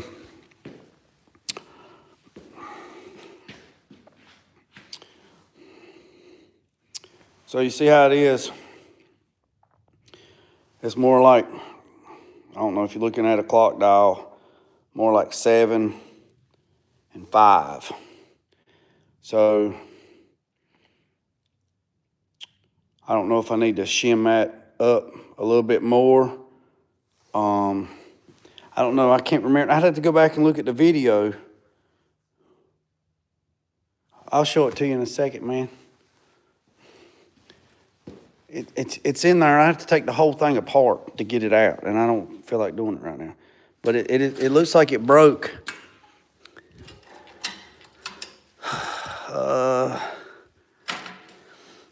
There's no shiny spot left on it. I think it broke at the weld. But like I said, I had to take the whole thing apart, and I'll do that later. So yeah, I'll do it here in a second. I want to kind of get this going. So I don't know if I need to raise this up a little bit. So more of this pipe is up, so I have more of this radius, right? Because this pipe here is a 4.5-inch pipe. So that will be half of 4 is 2. So that's a 2 1/4 radius. So that's a 2 1/4 radius. So you remember in school, you got 4.5. What's half of that is 2 1/4. So 2 1/4 times, pi and all that stuff. So that's a 4-inch radius. That's a 3.5-inch radius, and that's a 2.5-inch radius. So basically from here to here is the radius I have. So, because on this one here, I stick a piece in there, I can bend it all the way around. So I can go from like 10 o'clock all the way around. Same thing with this one. I can go from 2 o'clock all the way back around. But on this one, if I stuck a piece in there and bend it across that, I'm only getting from here to here. So I'm only getting that much of the radius. So let's raise this one up just a little bit and see what it looks like. All right. So let me set the camera back down and we're gonna raise it up. Let me find me something to shim it up. Find something to shim it up. I think I got some more woman floors outside, so hold tight. Gotta hold tight.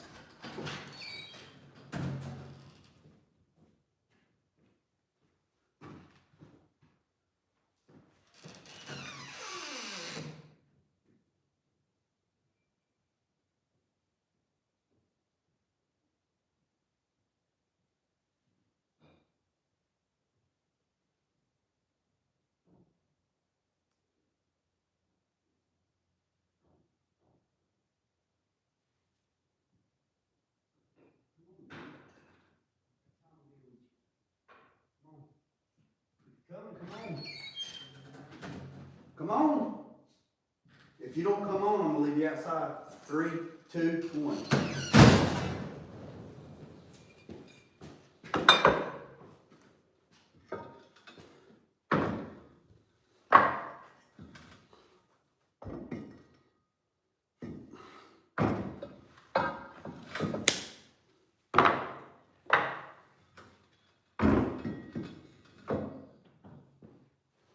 When I open the door this time, you better come in. Come on, let's go.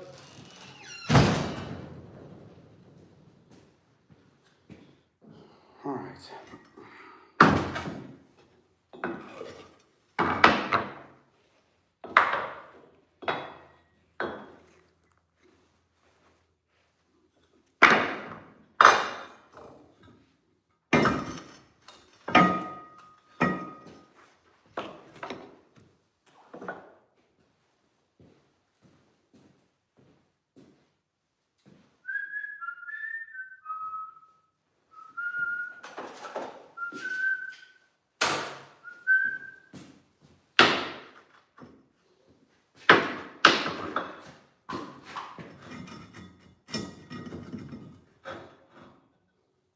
Oh yeah, I'm liking that.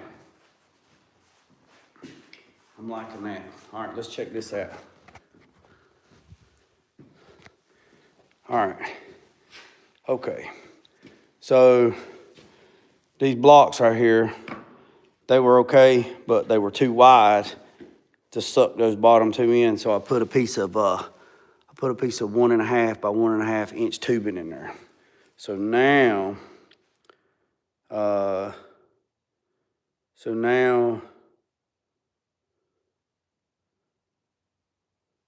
So now where we're at is, if we're looking at a clock, right? If you're looking at a clock, and speaking of clocks, my time clock quit working. And if anybody knows anybody where I can send this to have this fixed, please let me know. This is my time clock, and she quit. I mean, it just quit. So if you're looking at a clock dial, 12, 6, 9, 3, right? So if you're looking at this, that right there, I would say that's at 8 o'clock, and that is at 5 o'clock. So you got 8 o'clock and 5 o'clock, right? So now I have more of a radius. What y'all think? Huh? Y'all see the light at the end of the tunnel? Don't do it, it's a trap. Run. So, what y'all think? Y'all think that'll work? If y'all think that'll work, use only use one for a very short time. What, a time clock? And here's the reason why I got a time clock. When I had somebody that worked for me, they had to keep up with their time. So I bought that time clock and just kept up the time, right? They just clock in, clock out, blah, blah, blah. It is what it is. It is actually very, very professional. I mean, as long as you keep records, it don't matter how you do it. It's just, I liked it. It was an old, it was online. It's an old clock. It was made in Raleigh, blah, blah, blah. They said the lens was out of it, but that's okay. It worked. And it worked for about a year, and then it quit working. So it is what it is. So I just have a notebook that I write stuff down. But anyways, let's get back to this. That's the whole point. Come on. There we go. So y'all think that right there will work? What's the radius? It's the same thing as it was before, Ray. All right, so this piece of pipe right here is it's actually a 4-inch pipe is what it is, but it actually measures 4.5 on the outside. So now, the radius of 4.5 is 2.25. No, 2.125. Yeah. Yeah, 2.25. Yeah, quarter and quarter makes a half. Yeah. I'm only good for So if I put a piece of sheet metal in here, I have that full radius. I have that full right there. So I have every bit of that right there. I can go from here all the way to here, right? So I could make a dry shaft tunnel. I could do whatever, right? I'm good. I'm only good for about 6 hours. Well, I work all day. I mean, I'm out here doing this, whatever. So I'll probably work a 10, 12-hour day, but I'm outside, 16, 17 hours. So, so now what I'm going to do is I'm going to, looks like, oh yeah. Yeah. I got them one time. They was free because it's like, hey, you get this right here, you get a pack of magnets. Okay, get them have it. So what y'all think? I think that right there will work. I think that'll work.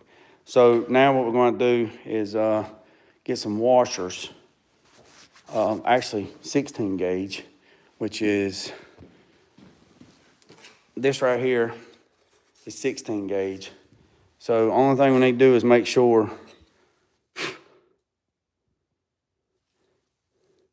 got to make sure that goes in between that, right? So probably what we're going to do is, Holly, if you don't move, look, I ain't got your food. So basically, oh, I'm dying, Daddy, I'm dying. Can't you see I'm just about famished? You ain't dying, you big as a damn raccoon.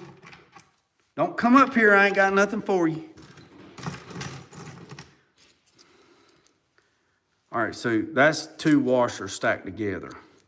So, and then that's 1 big, fat, thick washer. So those 2 washers actually equal that washer. So if I had 2 of them bad boys, I just use those, but I don't.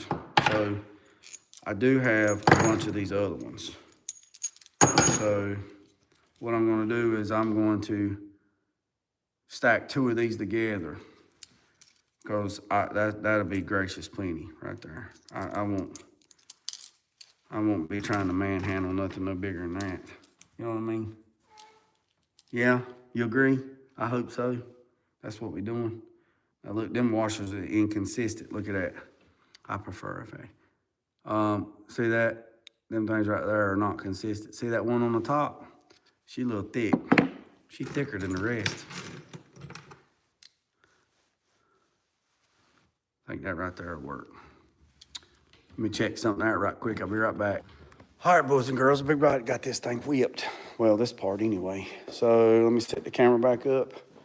And let's see what we got going on. Yeah. So basically, well, you want to go out? I'm not listening to you, man. We got stuff to do, man. So what I'm gonna do is take these 2 washers and I'm going to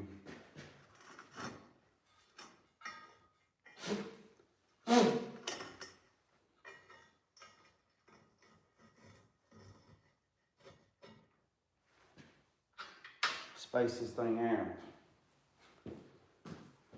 And we're gonna see what it looks like.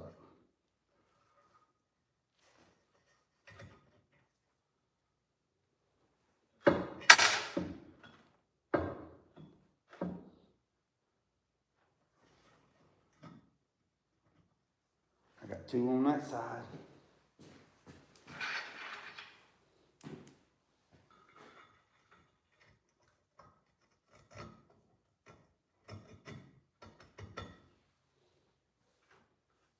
two on that. I got two on that side.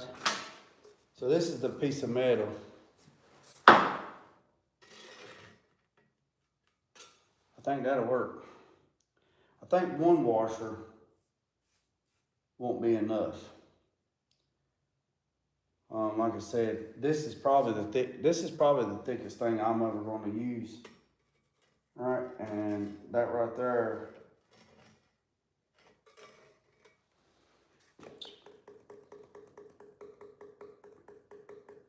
Let's see what one washer looks like, just for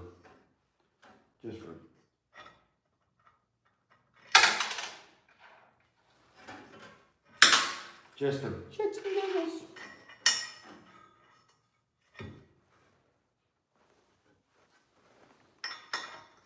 This is where the clamps.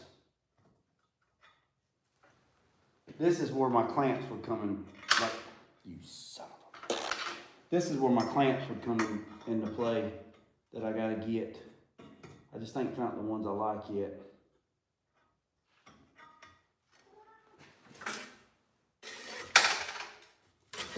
Oh, did you see that? I pushed it in there and she got scared. She ran away. Yeah. We're gonna put it right there.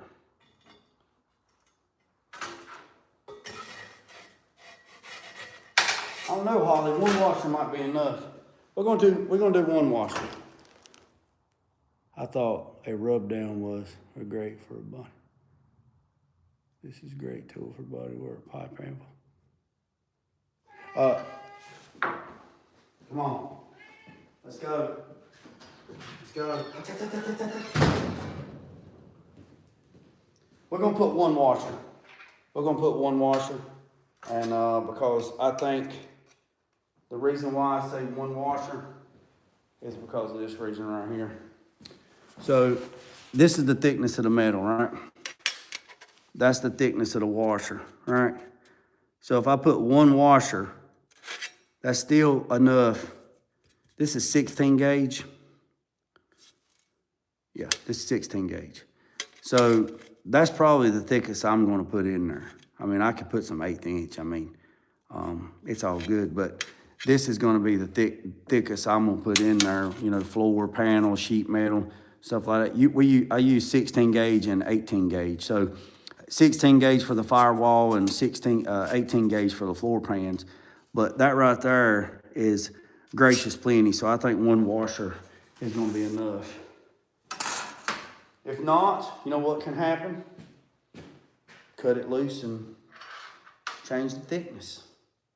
But these holes that I have in the table, it would be beneficial if I had the clamps. I could drop them down in there because that's a 5/8 shank. I could drop it in there, put it on there, clamp it down. She's in like Flynn. She ain't going nowhere. That's just where she's at. But I'm gonna be honest with you, I have not found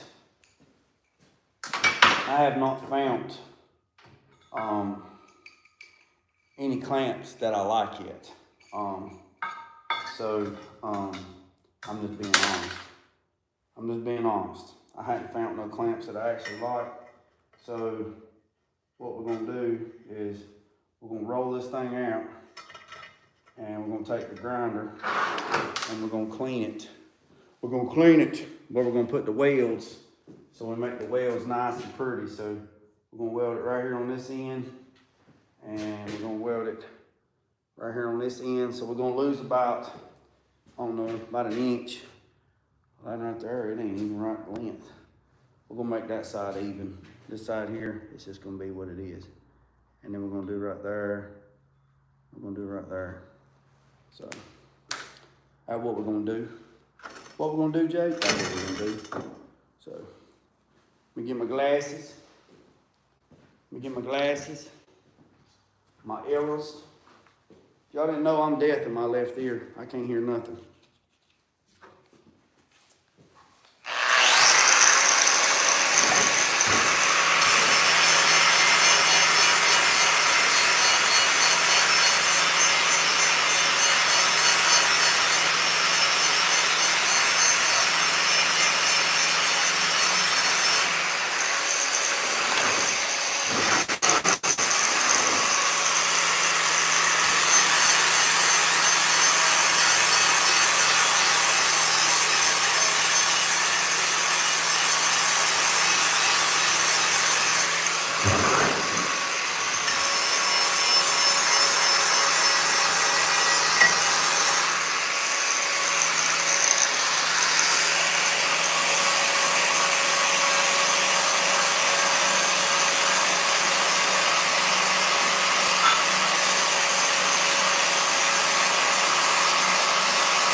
we're gonna split the difference.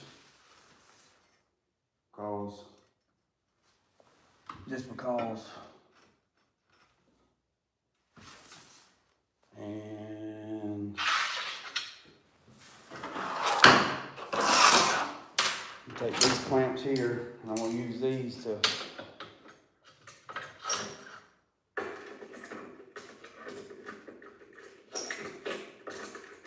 use these clamps as a backstop to what I said it is. I'm gonna use these as a backstop so I can push it this way and then take the magnets. Take the magnets and push the whole weight on it. So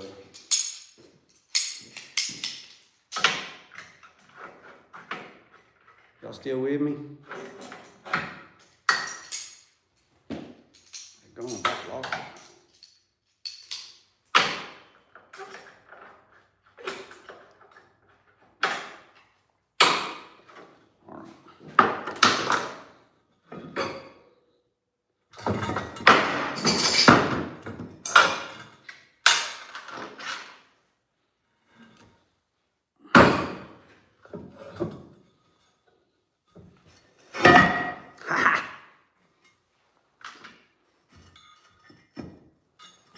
Split the difference.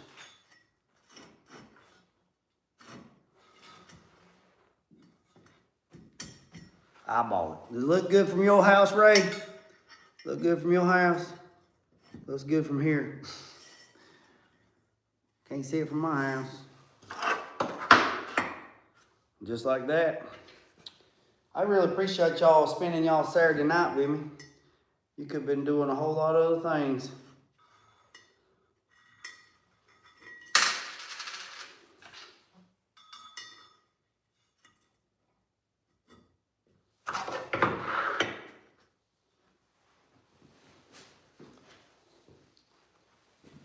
All right.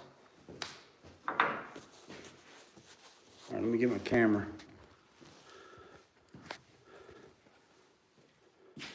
Preheat. Oh,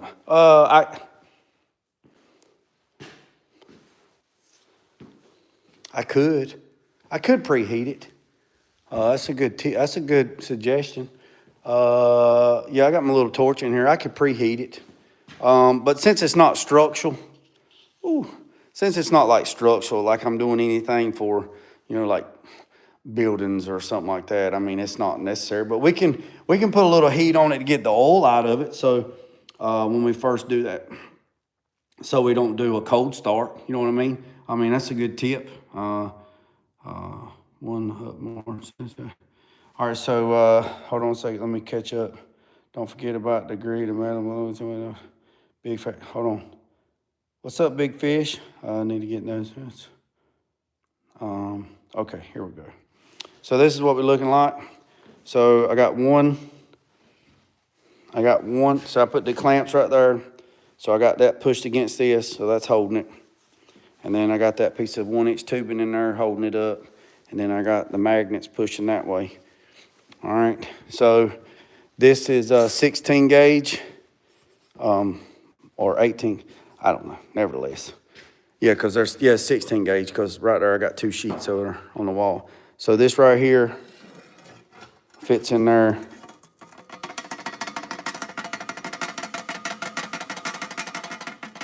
Yeah.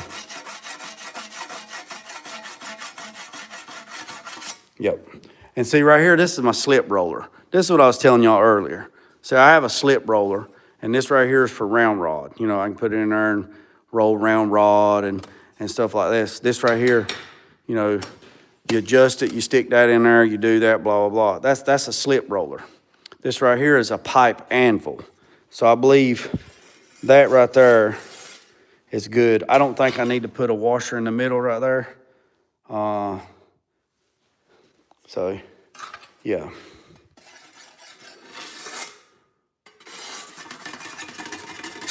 I think we're good. Y'all think we're good? I'm good. All right, let's turn this bad boy around. I'm gonna move this down just a little bit. I need one of them welding, crazy thing I think I've seen a skinwalker one time. Oh my God. What in the world y'all talking? What y'all talking about now? Ain't no telling y'all. Skinwalker. That's funny.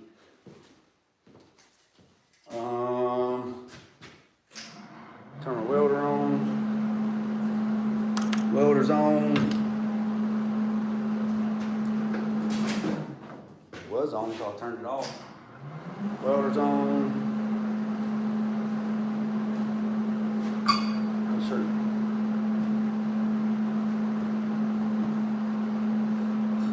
Make sure the gas is on. Make sure the gas is on. Get my glove. I want my hands to smell like bacon.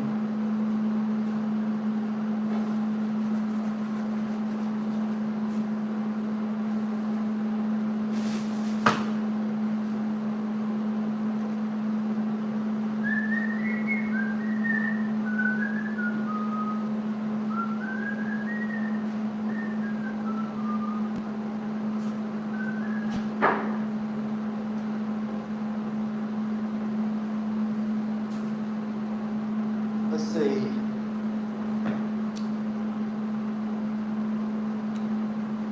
All right.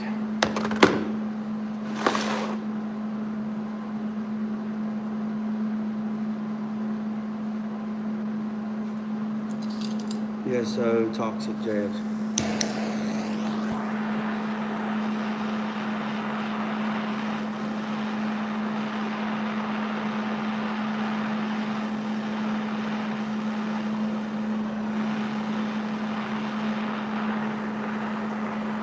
What y'all talking about? Yeah.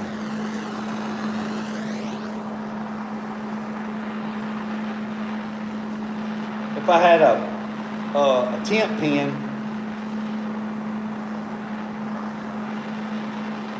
matter of fact, I'll show you.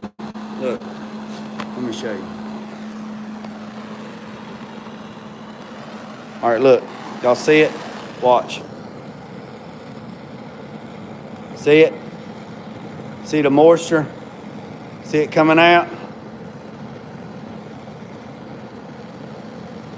Y'all see that? All right, here we go.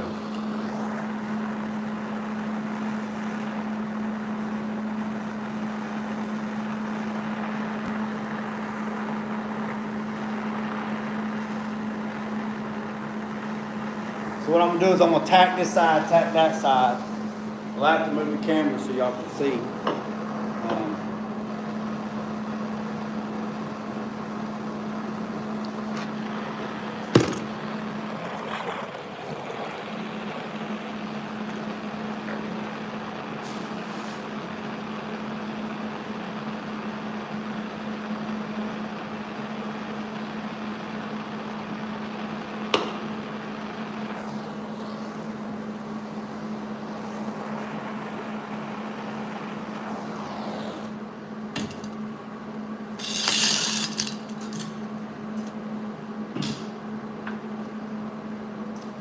So what I'll do is I'll tack this side and I'll tack that side, and then I'll come back.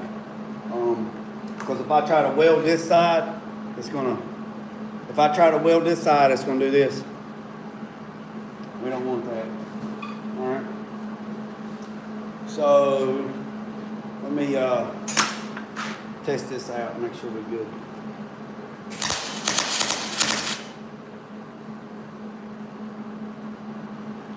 All right, boys and girls. Eyeball. Just picking. Hold on, let me see. There we go. Tack, tack, then finish. That's tap, tap. That's right. So I'm gonna tap this side.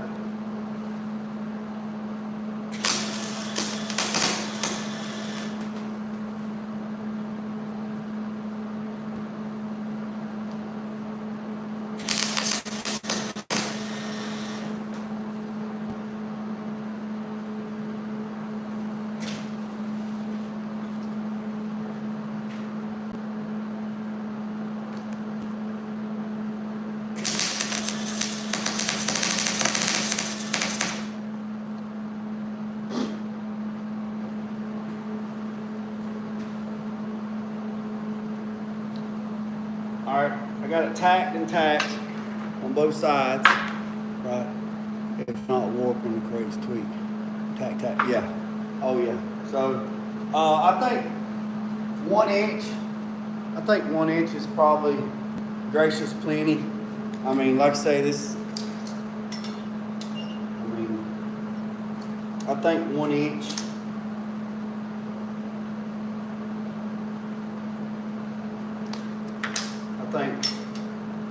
I think an inch on both sides is gracious plenty. I'm not gonna put the camera up there like I did last time, because that didn't turn out so well. So, stand by. Here we go. All right, here we go, boys and girls. Y'all just gonna have to watch from afar.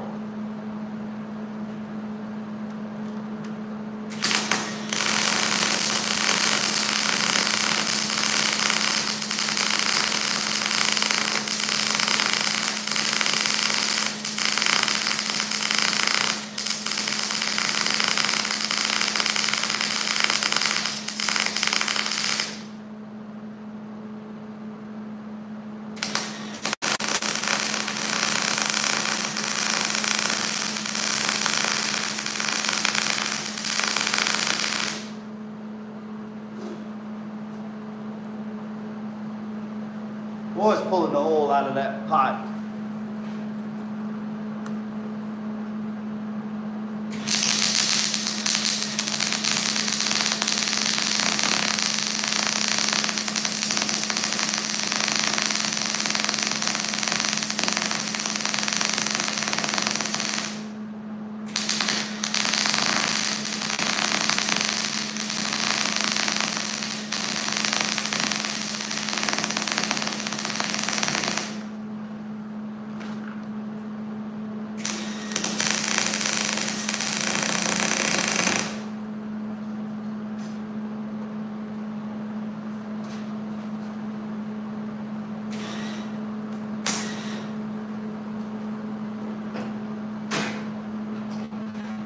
All right, that's good on that side. So I'm gonna regroup everything and we'll do that other side, all right? And y'all just hang tight. I got to move some stuff around and we'll get going on that. And also I have ordered a new liner for my, I've ordered a new liner. And the reason why I ordered a new liner is because this thing has given me a fit. I think my liner got bent. And the truth be told, I have not changed my liner not one time. And I've had this welder since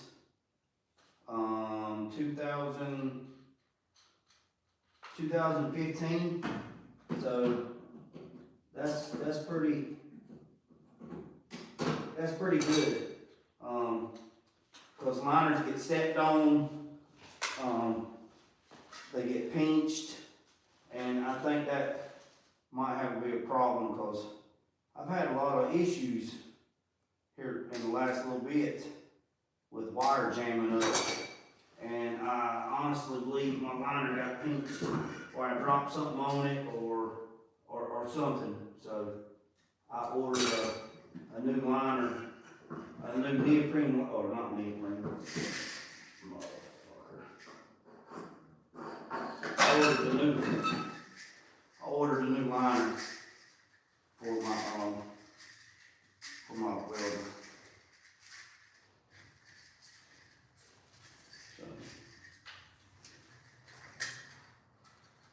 I'll just hang tight. Better do some daggone.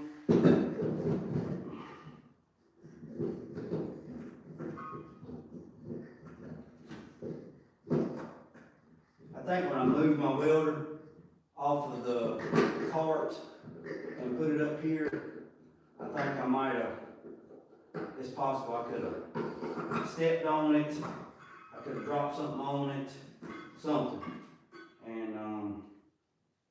and pinched it or kinked it, because it's just plastic, and I think that's the issue that I had, maybe, I don't know.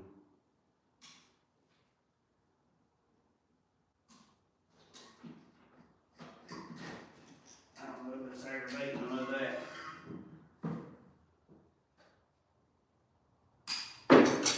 Aggravating, time consuming.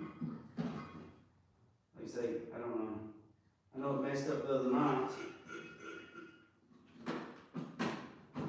It messed up the other night.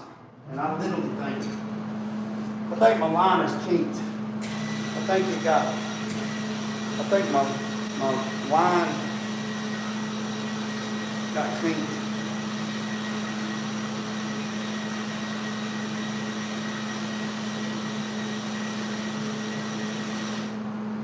And also,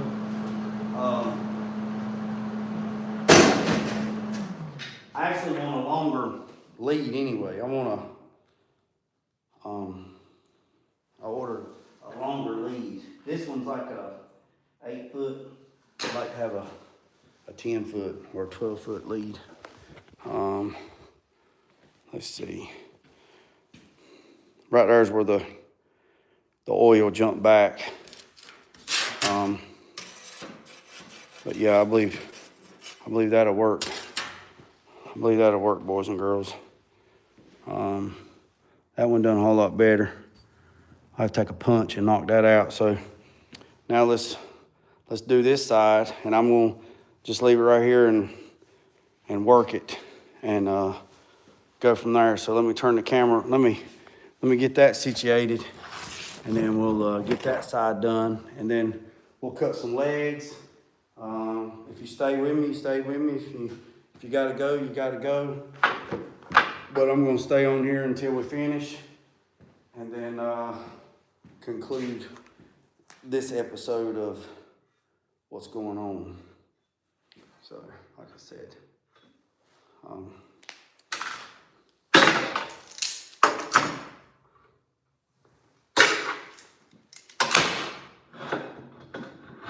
yes, sir.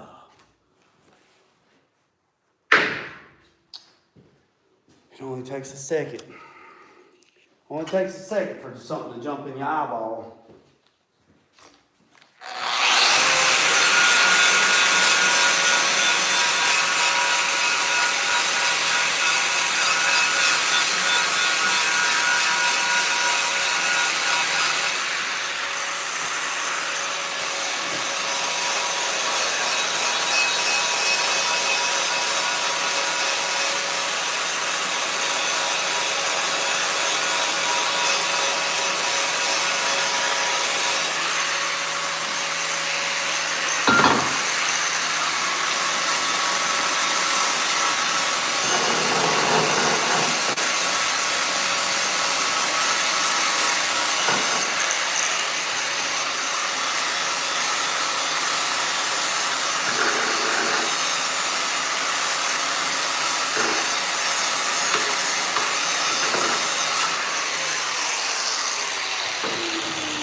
I promise you don't want nothing in your eye other than your eyeball.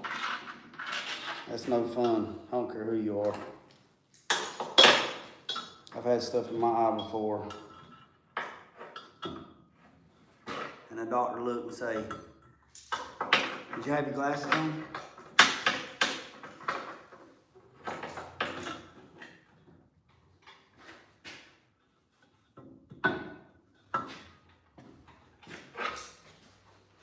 "Did you have your glasses on?" "Yeah." He's like, "No, you didn't." And I mean, there's been some times where I've had my glasses on and I still got stuff in my eye. So, I mean, just because you wear glasses don't mean, or safety glasses, don't mean that you're not going to get nothing in your eye. You know what I mean? I mean, you can still...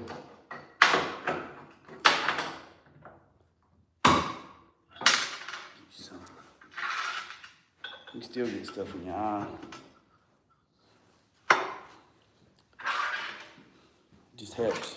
Just helps to wear glasses where you don't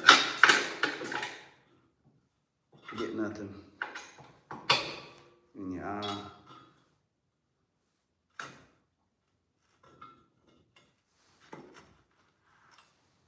All right, boys and girls, I got that one shimmed up. Everybody still itchy? I don't know, we're down to 17. We're down to 17 and down to 17 on my battery. We might finish tonight. I don't know, we might. Might screw on chicken's ice.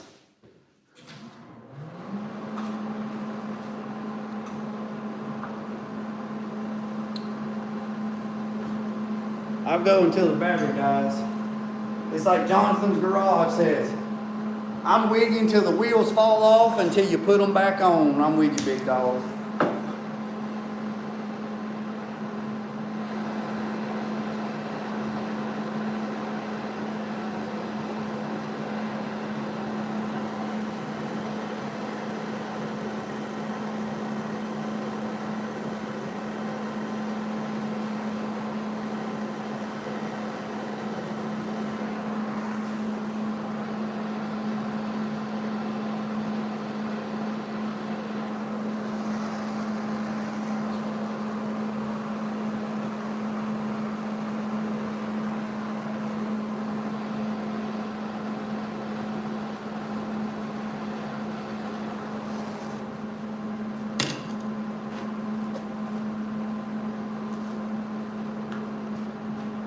Tack, tack, burn it.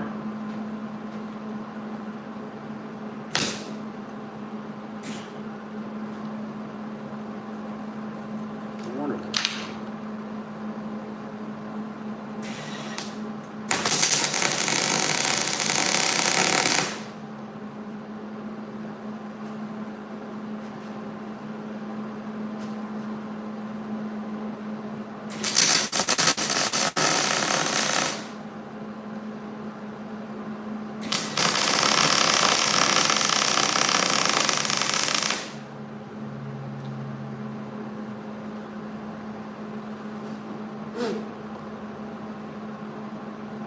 Send it.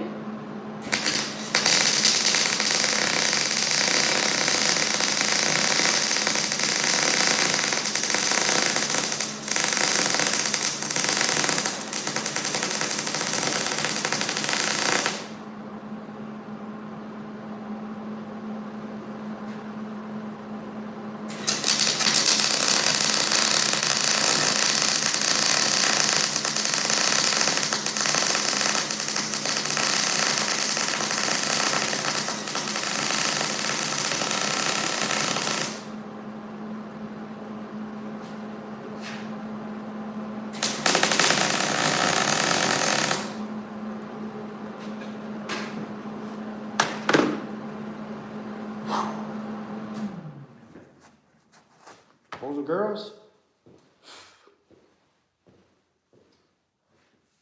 ladies and gentlemen,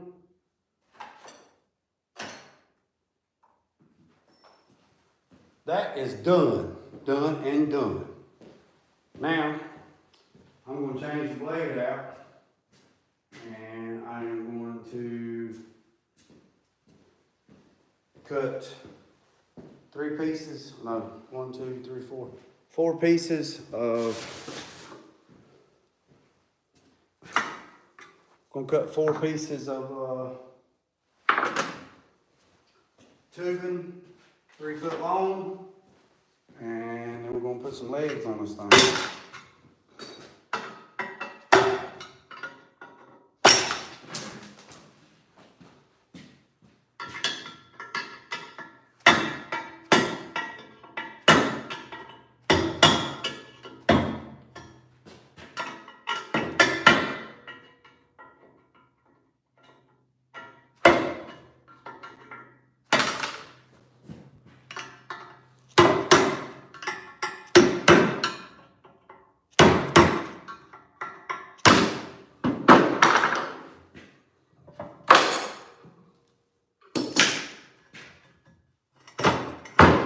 She's heavy.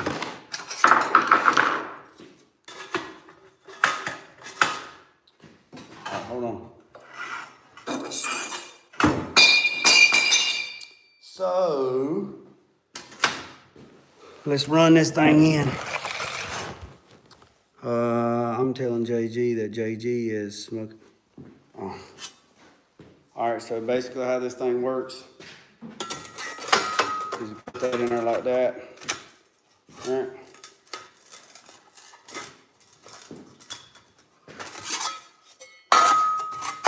Well, I can't go all the way down because I got a weld on that, but.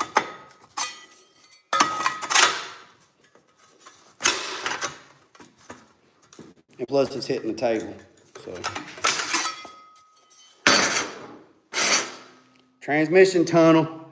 Transmission tunnel. I can't go all the way down because we got that weld bead in there. All right, so.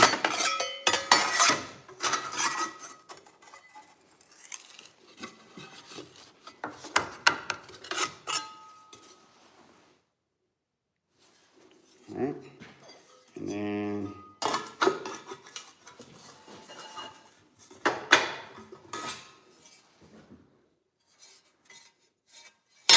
Winner, winner, chicken dinner. Whee! And then also, you know, you can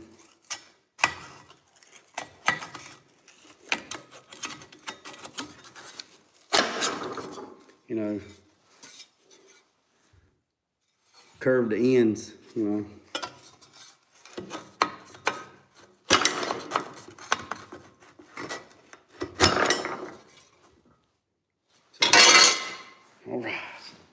All right. Like Limp Biscuit said, all right, boys and girls. All right, that's that. So you getting all geometry on us up in here. So, we're gonna try this again with this thing. Got one more blade. If the blade breaks, we're done. Because if the next one breaks, then I'll cut them with the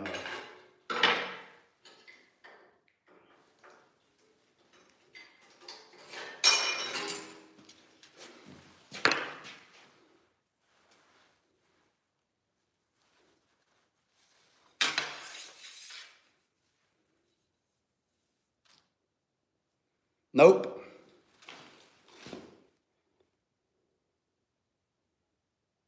Right there. That's where it's welded. It didn't break where it was welded. Right there. It broke right there.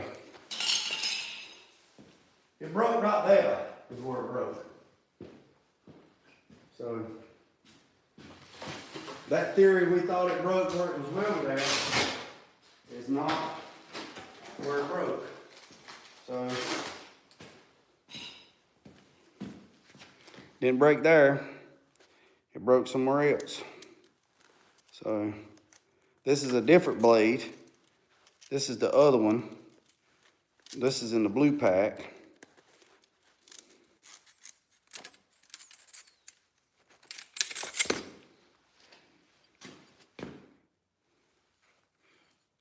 It's made the same way. Look. See that? It's made the exact same way. So,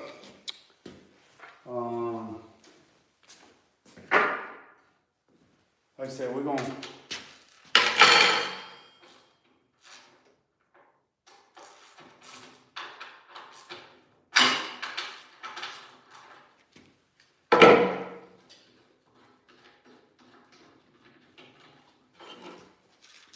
I don't know. Like I said, we're gonna try it again.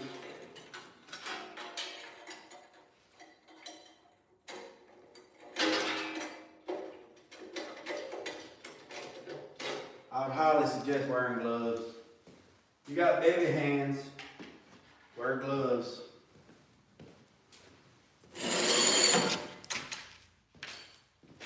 Like I said.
swear, these belts act like they are too freaking small. Like they need to be like 65 inches or something.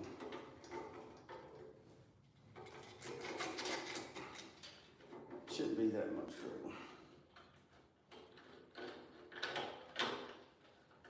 Oh, that's not good.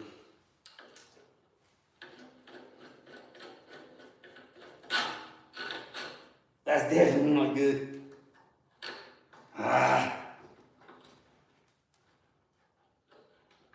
The spring jumped out.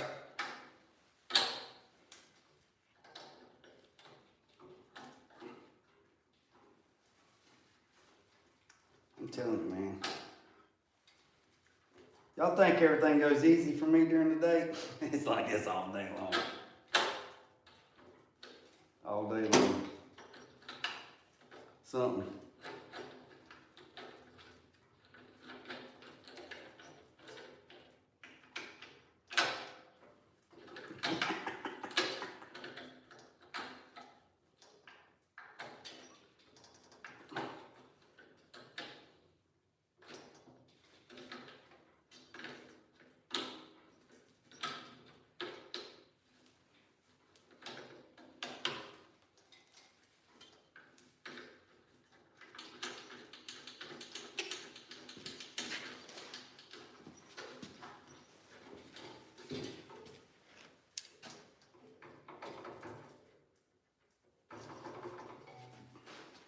Thread the needle, baby, thread the needle.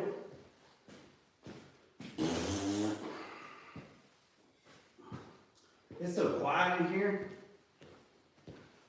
Can't play the radio. The silence is just.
It's hitting a guard.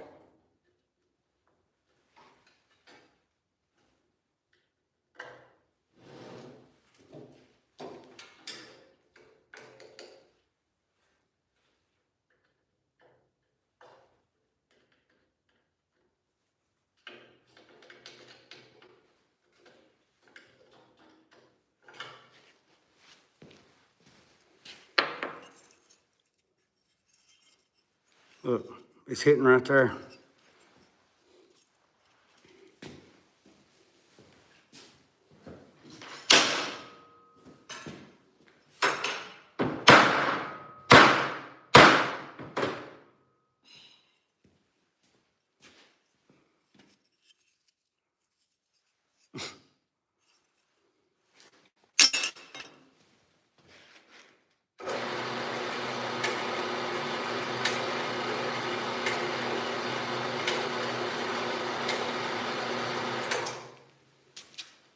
Let me do some massaging on this for just a second.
Ain't that? Still doing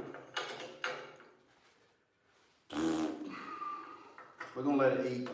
If it breaks, this episode will be over. I'm tired of messing with it.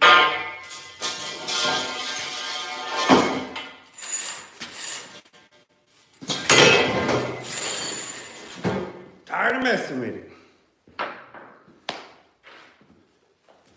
If it breaks, it breaks. I'll just end the show and I'll cut everything with the cut off wheel and come back tomorrow and show you all because I'm getting aggravated.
Oh yeah. I'm good, man. We good. Yeah. I know it's junk. I just get aggravated.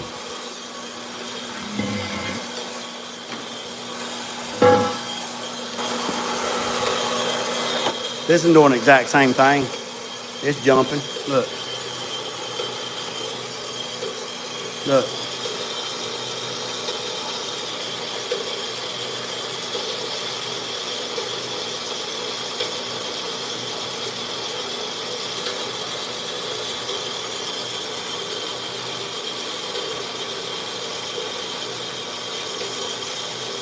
Oh no, it's just now 8 o'clock. Y'all hang tight. Let me check something right quick.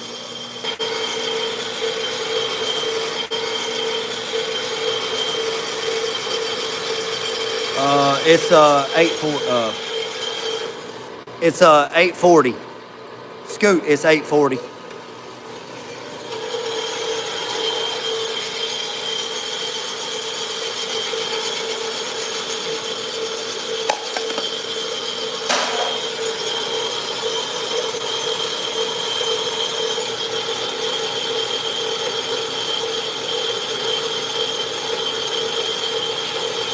Hold on a second. It's 3:40 a.m. I see it. Hold on. What's up, Adventure? I seen your message. You said you was gaming for 12 hours. I seen that. I replied back to you. I see your messages. I think it was just that pipe, boys and girls. I mean, this one right here is eating. I mean, look.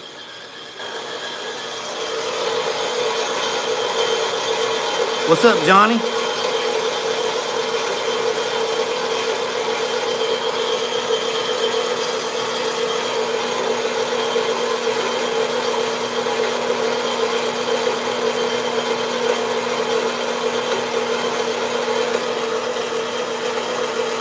Yeah, JG, I believe so. I mean, look. I mean, she flat. I mean,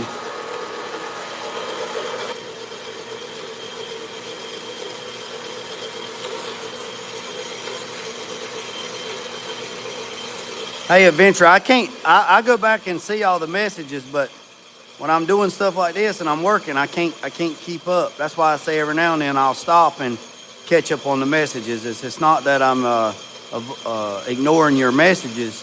The news feed is just it's going up pretty quick. You know what I mean? So I appreciate your comments.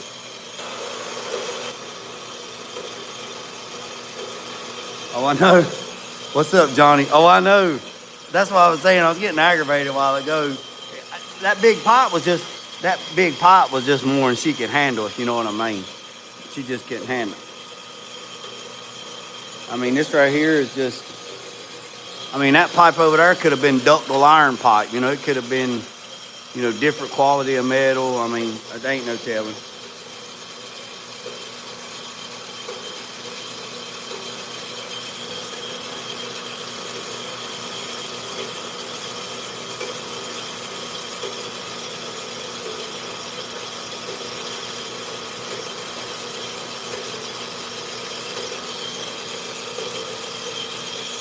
Hey, Adventure, it's all good, buddy. We all here.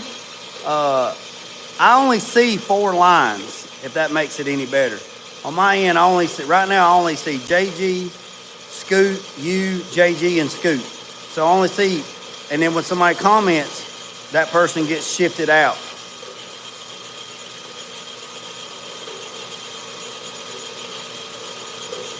JJG, I wish that was what.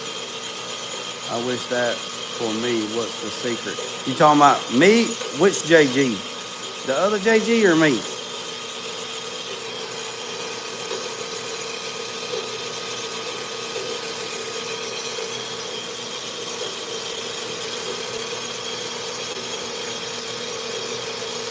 It's almost done.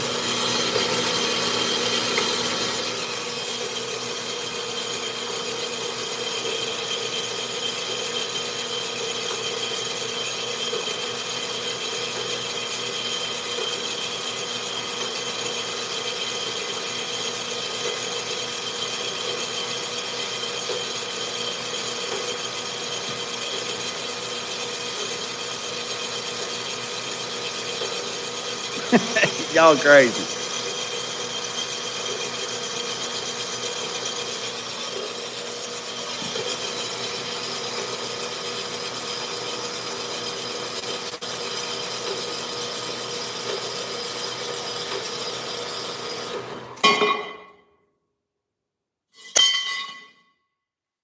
Winner, winner, chicken dinner. All right, let's do another one. That wasn't too bad. That wasn't too bad, boys and girls.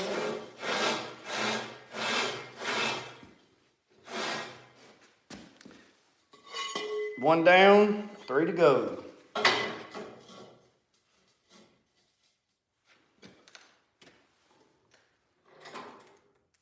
Boy, I couldn't hit that.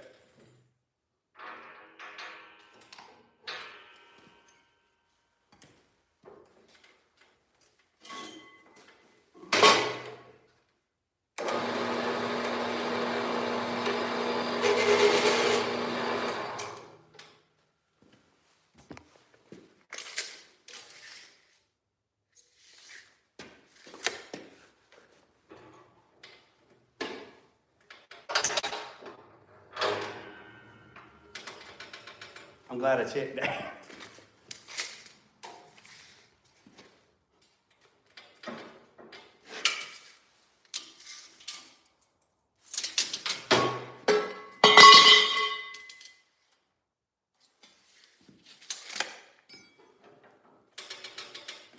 I'm glad I checked that.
Ray, you crazy, right?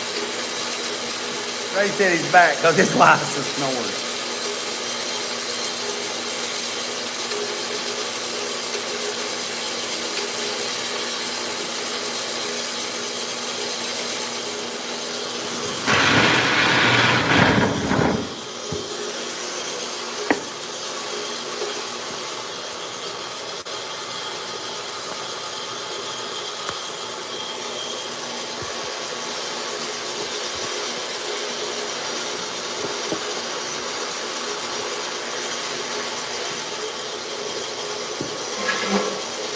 I had to plug the phone up. I'm down to 5%.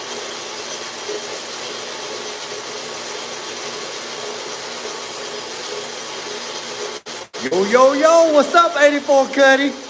We've been in here for a minute, about an hour and about 160 minutes.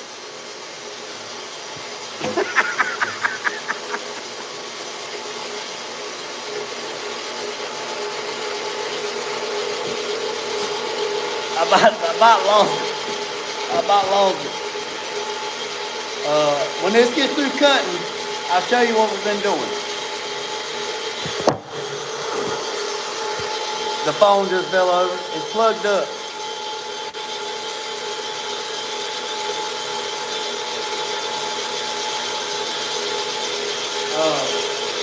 I'll show you. As soon as this one gets through cut, I'll go show you what we're making.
All right, so it's just about done with this one.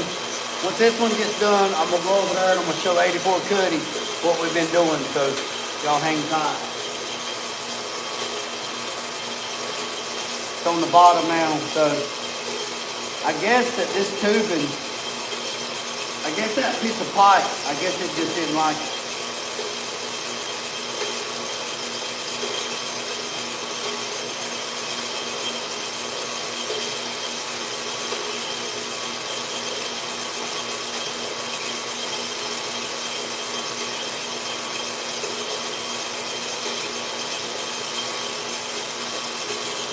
84 Cuddy, did you get your stuff?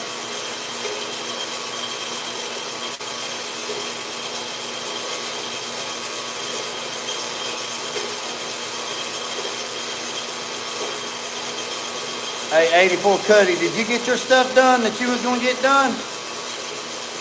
When I get done with all this, I'll go back and check and watch to see if you got anything new put up.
It's almost there, boys and girls.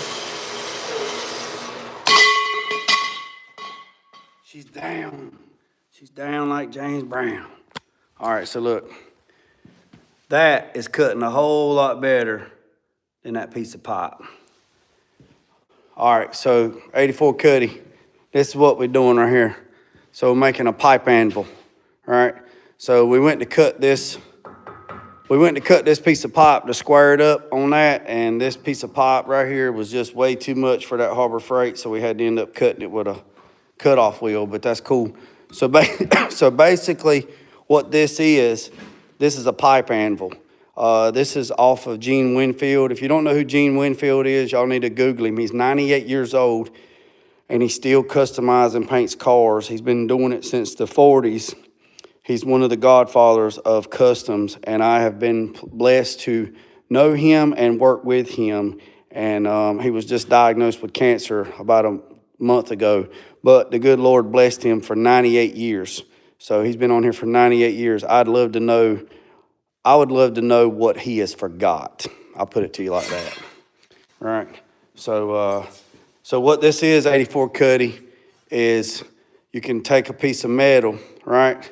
And if you want to shape it, you can take it and put it in here, right? Like if you're making dry shaft hoops or making dry shaft tunnels, like if you got to cut the tunnel out of your car and you got to make a new tunnel, you can take 16 gauge metal and you can put in this. And now we've already done this piece of metal 2 or 3 times, but you'll get the concept. And then you can make it into a dry shaft tunnel.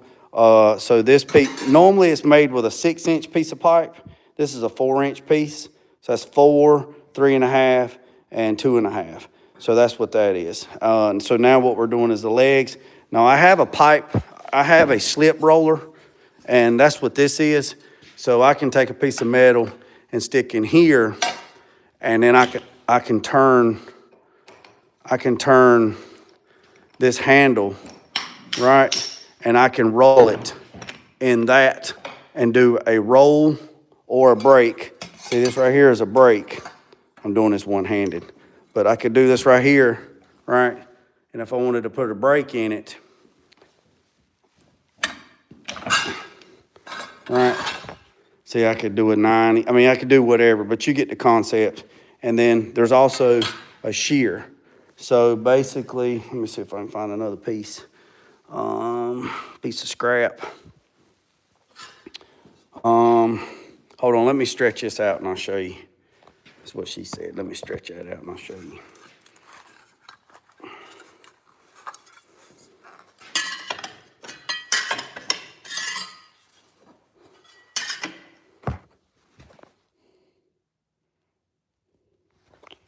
All right, so basically, you put that in there like that. So if I was gonna put it in there and I need to cut me some metal, all right? All right, you gotta do it with two hands, so y'all hang tight and I'll show you.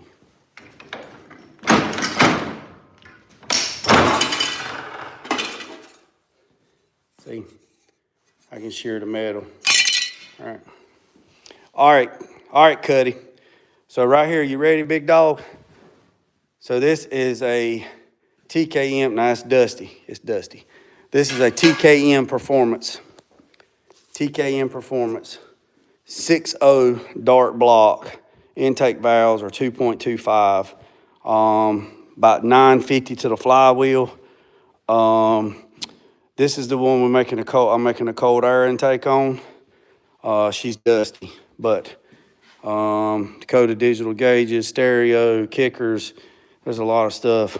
Moser rear end, disc brakes, wheelwood brakes, coilovers, PTS dry shaft, and also save the skinny pedal, 5-speed. So that's where I'm making that cold air intercooler pipe that's gonna come down and then go through right there, through that right there. And there's aluminum, it came today. So I'll cut all that up to make the snorkel to come through. And then I have the 4-inch aluminum intercooler pipe that I'll cut and TIG back together, all right? Here is the template that I've made for the ram air. So this will actually go, like I said, this is a template. So this will actually go right here behind like that. And then that, you get the concept, right? That right there is gonna suck in fresh air into the cold air box. So that's that. So this is a 61 Ford box truck. I gotta build the chassis. And when I mean build the chassis, there's the rails. There's all the suspension, the A-arms, the upper and lower control arms. Here's the 9-inch rear end that I've already built. Disc brake conversion right there. And there's the 302 that I've built that's going in it right there. This panoramic roof, not this, panoramic roof. I'm putting this panoramic roof in my 4-door. I got a 4-door like built. I'm putting that panoramic roof in it. So that's where we're at. That's where we're at so far. So let me set this thing up and go ahead and cut 2 more legs, and we're gonna weld the legs, and we're gonna finish this bad boy up.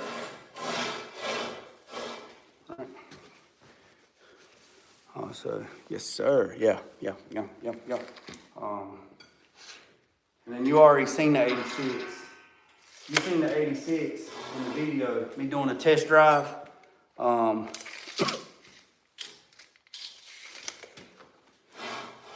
I figured that Tool TV would be on here. I hadn't seen him. I figured he'd drop by, but I hadn't seen him. Shot.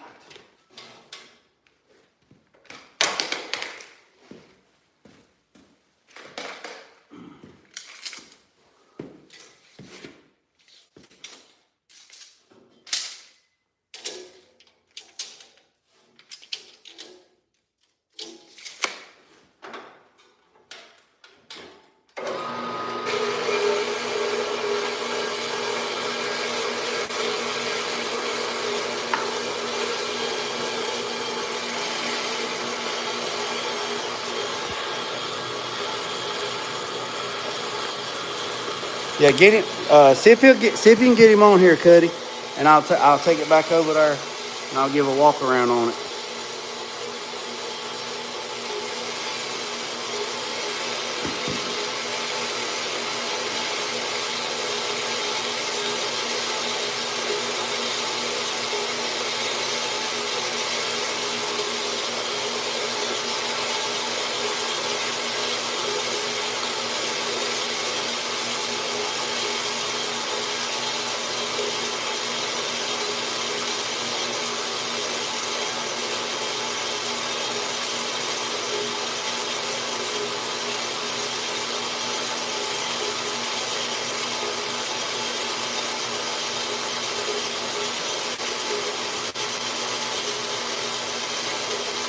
Okay.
All right, 87's in here. Let's let True get in here, and then I'm gonna show you what we got going on. True. What's up, 87?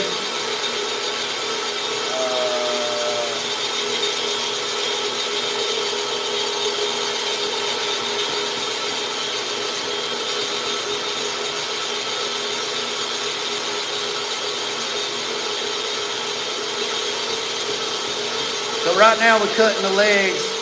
So cutting 4 pieces, 36 inches long. Got 2 cut. This is the 3rd one. We got 1 more. These are going to be the uprights and the feet for this pipe anvil. And we're going to go from there. And then I'm going to show you. I'll show you 87.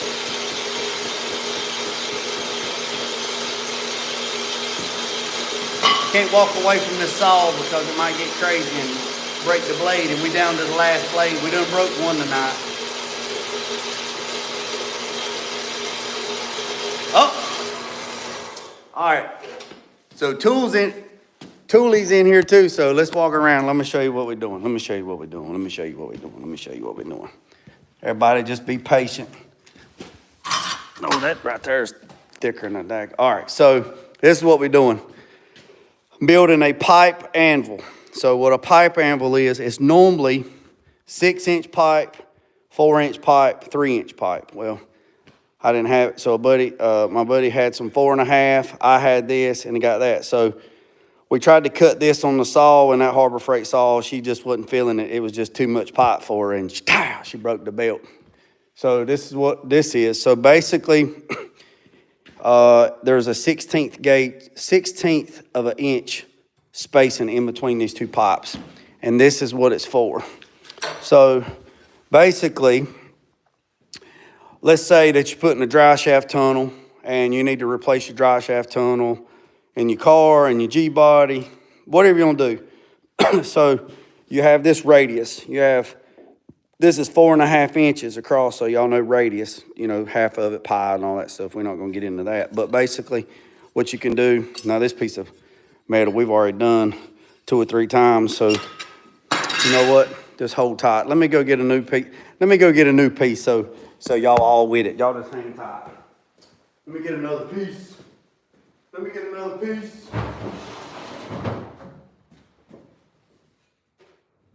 Let me get another piece of metal so y'all can see what's going on. I got to turn the light on back there in the back. And we will go from there. Georgia pie. Well, shit fire. Y'all talk so much yourselves. I'm looking for something. Let me go turn the light on. Hold on a second. I got to turn the light on. I get another piece of metal. Y'all hang tight.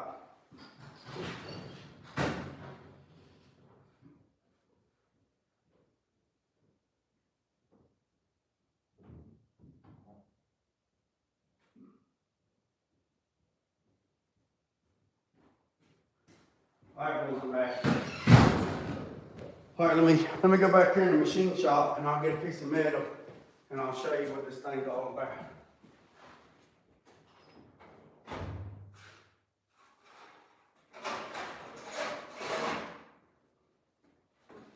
All right, boys and girls. So this is what this is about. All right, so this is 16 gauge. So we're gonna make some legs so this stands up, but you get the idea, right? So if I needed to bend a radius, I can stick this in here like this and I can bend it down, right? But I'm gonna do it over the big one to show you. So let's say I was doing a dry shaft tunnel and I needed to fix it. So what you do is you drop this piece of metal in here like so, like that, and then you just tell her to hang on.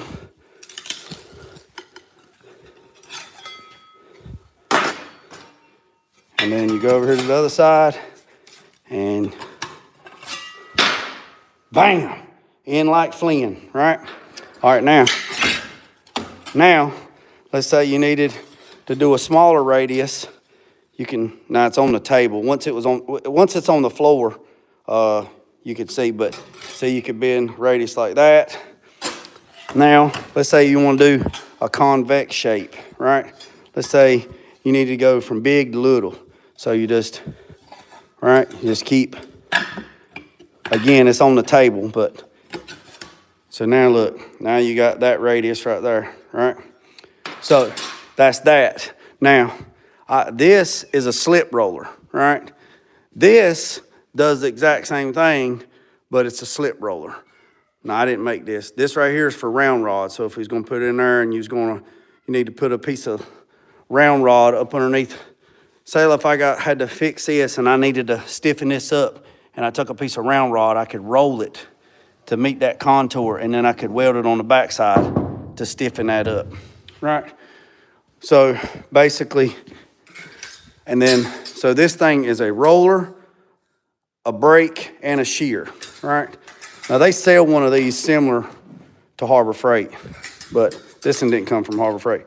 So basically if you wanted to, so you got 3-in-1 tool. You got a roller, a brake, and a shear. So I could put this in there like this, right? And it comes out the backside like that. You measure it. It's one handle. You cut your piece of metal, right? I'm doing this with one hand. Yeah, there's Hawkins. All right, I can put this in here like that. You come over here, you adjust this. That opens the jaw up a little bit. You put this in here like that. Hold on a second. Let me get her started. Okay, hold on.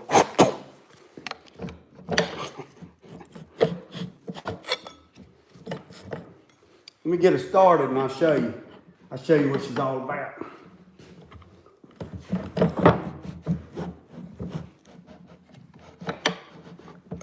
That's the one thing about this right here. It takes a little bit. To get it in there. What she said. All right, there we go. All right, so you got it in there, right? And if I need to, you adjust these. This is similar to this, but this is more mechanical. That's more manual. Do you loosen up these so you take the pressure off of it? But when you go to roll it, you see, I can roll it back and forth. I can keep putting pressure on it, right here, turn this. I can put, you see the roller, and I can keep doing it like this. And now it's rolled right there. All right, now let's say, yeah, see, I made this box to cover up the receptacle. So now let's say that I needed to put, let's say I needed that arch, right? But I needed it to be bent on both ends. So you stick this in there like this right here, right? Now this is just for demonstrations. All right, you do that like right there. And let's say I need a 90-degree bend. No, I need to go the other way to be backwards. So I need the flange to go the other way, right? So we put it in there like that, and we pull it. Hold on a second. Wrong way, jackass. Like that right there. And I want to put a flange on it, right? So now she's got a flange on it, right? And I put it like this right here. And I'm trying to do this one-handed, boys. And do it like that. And I want to put a flange on it that way. Now, it has a flange on it, and say that I had to replace something like that. You know what I'm saying? And then now you get the concept. Like if I needed to make this, right? If I needed to make that bend, you see what I'm saying? I could do that. Kind of give you the concept. And hell, if I needed to go the other way, you know, if I needed to make something crazy, it's just, you just got to think how shapes work, right? So now look, now I could actually make that. See what I'm saying? I could make the rocker panel. See what I'm saying? I mean, I just throw this together, but I could make, let's say if I needed to make that, you know, I could make it. See what I'm saying? Make sense? Now, Tool TV and 87. 87, I don't think you've already seen this, but if you're not, we're gonna do a recap. This is the 68 C10 I was talking about the other night. This engine was built by TKM Performance. If you don't know who TKM is, look them up. This is a dart block, 100% billet machined heads, all chrome ollie, everything, whistles, bells, it's dirty, but everything you can think of. 2.5 intake valves, supposed to be the cat's meow. Dynoed at like 947 to the flywheel is, and then again, it's dusty. But Dakota Digitals, building a custom speaker box to run 10 kickers, isobaric in the back. That kicker amp is for this. There's another amp underneath the dash for the door speakers. There's the Terminator X system. I got a custom console. And look right there, boys and girls. Save the skinny pedal. 5-speed. Has a Tremec 5-speed in it that's upgraded to handle it. PTS dry shaft. Also 87 and Cuddy and Thule. I'm a PTS driveline, precision driveline dealer. If you need a dry shaft, let me know. I can probably help you out as best I can and have it drop shipped to you. You just give me the measurements and I can have it ordered and drop ship it to your door. I ordered this dry shaft. It's chrome ollie ends, front and back. This dry shaft lists for $1,300, and I think my cost is like $950, and had it in 3 days. But that's it right there. This dry shaft right here is rated for 2,000 horsepower and like 1,100 foot-pounds of torque. And the reason why is because there ain't no telling, this joker might put a Pro Charger on this thing. I don't know. Has a Moser rear end, wheelward disc brakes, 33 spline axles, spool.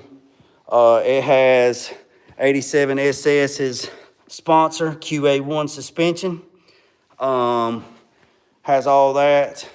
Like I made this custom bumper right here with a duck in it. Got LED lights in there.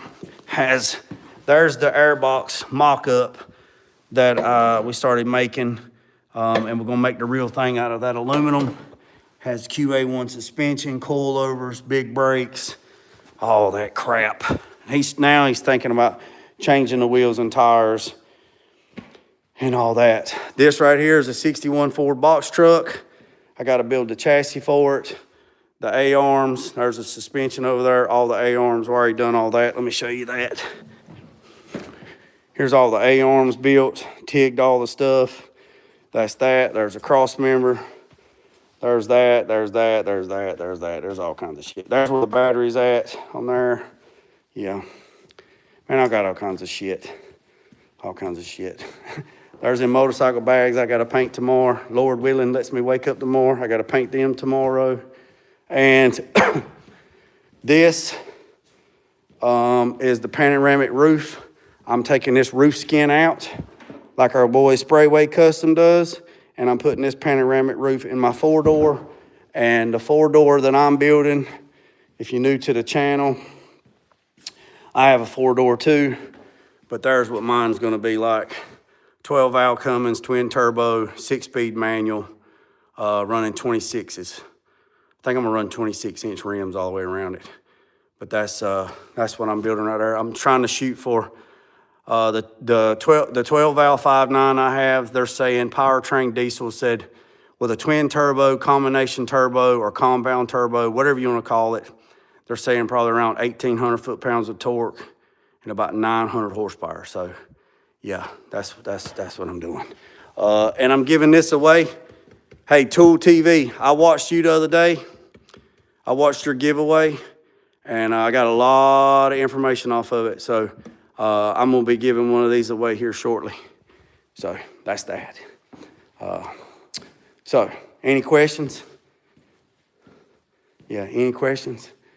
Drop it down in the comments. I'll catch up with you. Jeremy, can you show the audio? Let me get this finished cut.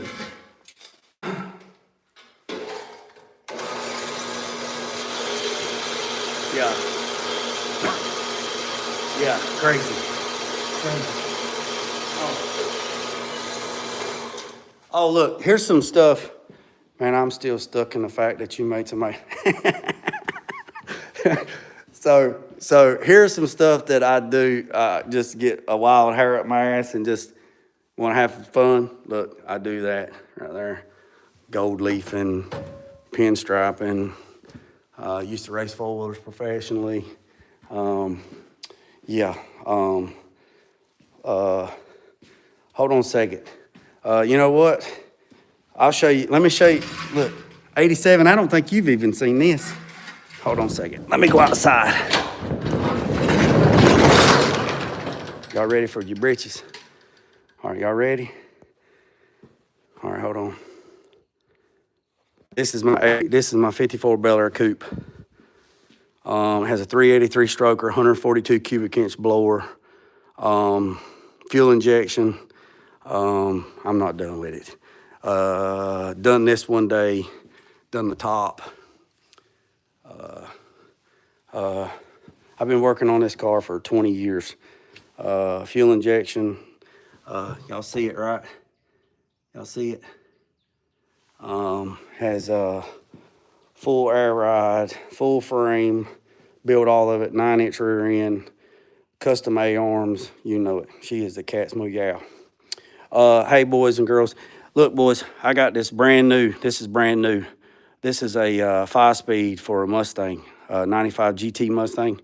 It's been completely gone through. If you know anybody that needs one, I got one. I'll make a hell of a deal on it. It's everything, the clutch, the bell housing, the dry shaft, the cross member, the shifter, everything. If y'all need a 5-speed, it's out of a 94, 95 GT Mustang. I got it, rebuilt it. The guy was going to use it. He changed his mind. He went to an automatic. So everything inside's been completely replaced, upgraded, everything. So if anybody locally, I'll ship it. I got PayPal, I got Venmo, I got credit card. I can take credit card, debit card, hell, I can take an EBT card. It don't matter. Let me know. I'll send it to you. We can say I sold you, you know, $1,600 worth of damn milk and cookies. All right, there is the 86. There's the 86 right there. She's tucked. Oh, let's get down here. Let's do something for build. Right there. Right there. Money shot. Yeah, I'll take Bitcoin too. That's a 67 Pontiac Tempest custom, big block car, 4-speed car. She's the cat's meow. There's my dually, right, there's my 4-door right there. Let's do another money shot. Y'all want to? Cat's meow right there. Y'all want to do a money shot on that one too? Money shot. Yeah. Y'all want to see, here's the little Toyota custom green candy right there. Right there, that's that. Yep. That's a 63 Impala SS. Yeah. Yeah, man, I got all kinds of shit, man. Yeah, oh, look right here. Y'all see that right there? Hold on a second. Hold on, right there. Y'all see that? All right, look here. Hey, 87, this is what I say for the haters.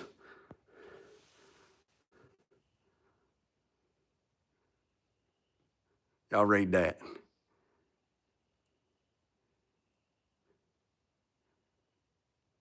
Y'all screenshot that. Y'all got it?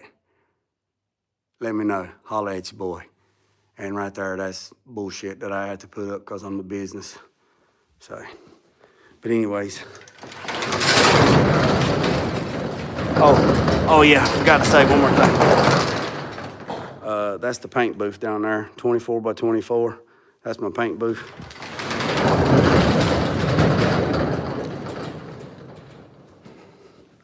Yeah. Oh yeah, look here. That's my buddy Richard. He's my boss. I've worked for him for years. This is Peyton. He's my buddy. He's a pitcher for the Atlanta Braves. These are, I have paint classes here. I have paint classes twice a year. And these guys come here and I taught them how to paint. Those guys right there came here and I told them how to airbrush, pinstripe, and stuff like that. I have private classes twice a year. But anyways, yeah. So, holler at your boy. Holla. Let's get this thing cut right here. Let's finish this up.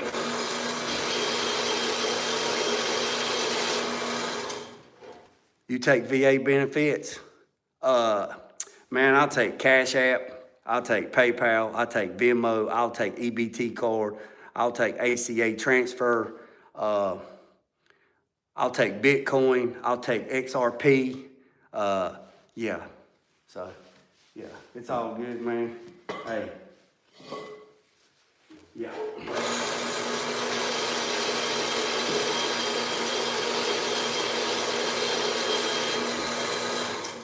Hey, True, Tool TV, you ain't far from me, big dog. You ain't, I went to your thing and seen your address. You ain't but a hop and a skip from me. I just want to let you know that.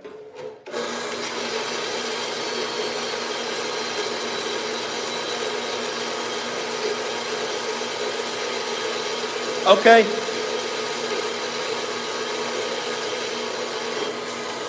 Well, I teach at the college too, but I will say this, and it's just, I am PPG Master Certified. That don't mean shit. I mean, it's a constantly evolving thing every day. I mean, every day's classroom, right? Nobody knows everything. If somebody says they know everything, I'll prove that they're a damn liar, because there's no way that any man on the planet that's walking knows everything. That's a fact. That's a problem. That's a fact. I was told years ago, if you're the smartest man in the room, you in the wrong damn room. So I'm just saying. True, you should pay him a visit. I'd be there all damn day.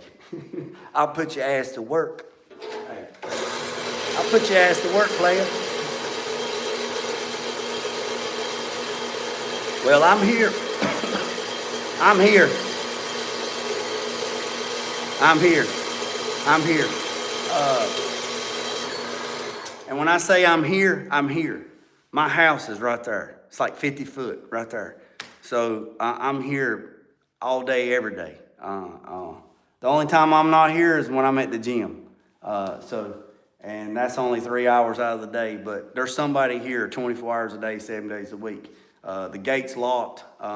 If you calling, text me. Hey, look, here, right here. I've had the same phone number since 1992.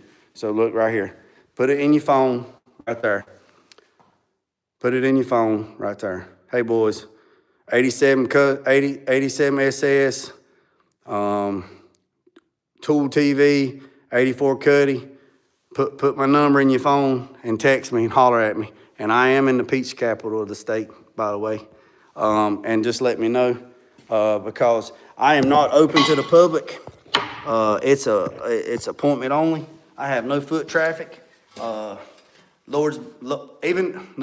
January 28, 2019, my son died. And if nobody's aware of that, my son died unexpectedly, 6 years old, perfectly healthy little boy. He passed away. That's why I keep saying Forever 6, blah, blah, blah. Owen Carter Green, that's what that's about, Forever 6 Scholarship. If you don't know, now you know, and if you want to know more, just text me and I'll let you know. I'm not open to the public. I actually took a leave of absence from Petty's Garage.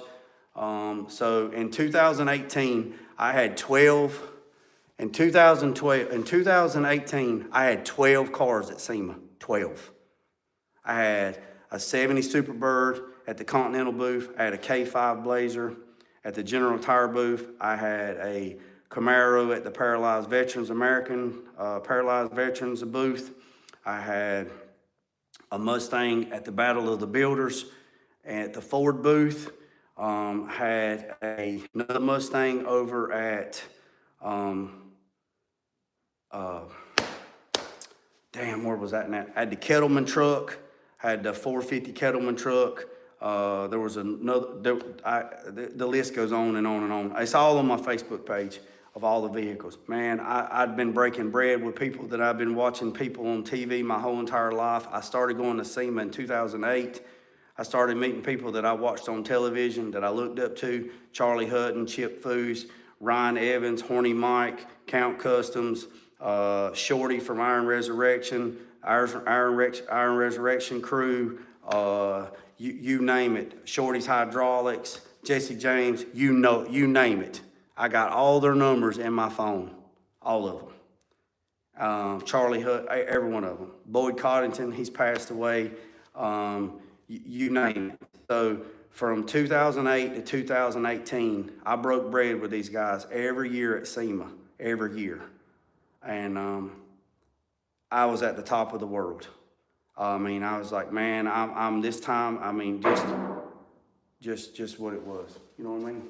And then 2019, my son died. It was like a kick in the teeth. And then I changed directions and I'm here at the house.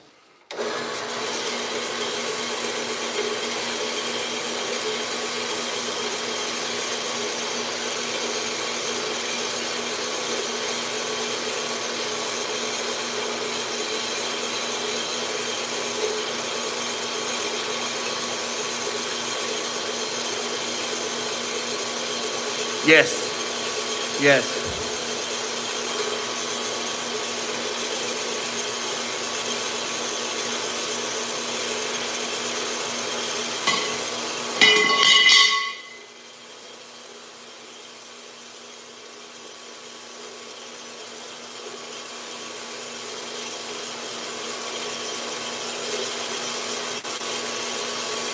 Yeah, that'd be good, man. Yeah, tell him to holler at me. Okay, I'll check him out.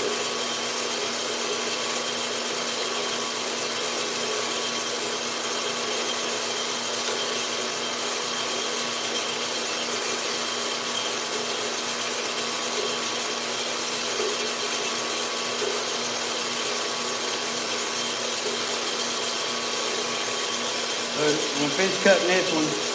And then,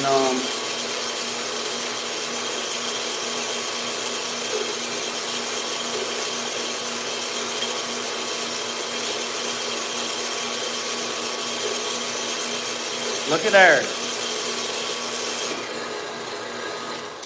That proves right there, Woody Wood said 87, I paint all Slick's cars when he was in Rock Hill. That just proved right there everybody's connected by 3. 1, 2, 3, like the train.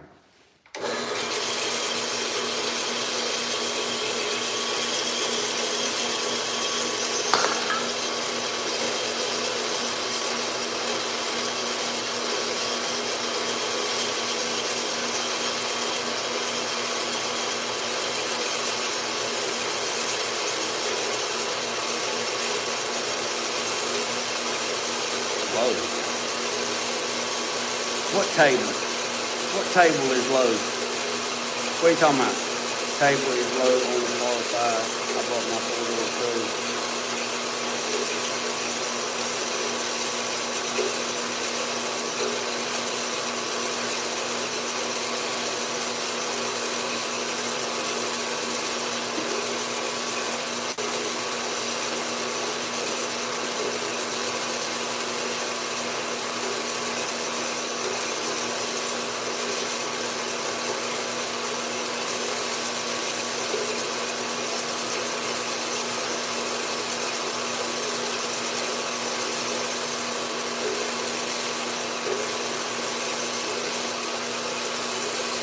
I don't know.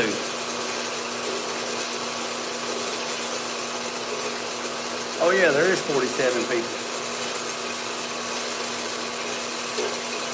When this one gets cut, we're gonna weld the upright.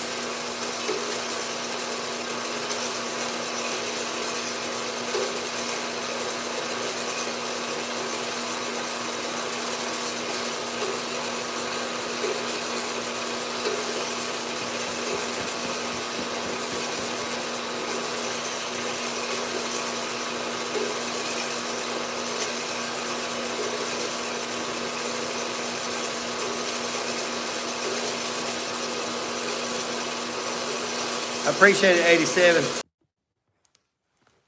All right, so this is what we got. Yeah, I'm down to 14%. All right, so what we're gonna do is we're gonna flip this thing over.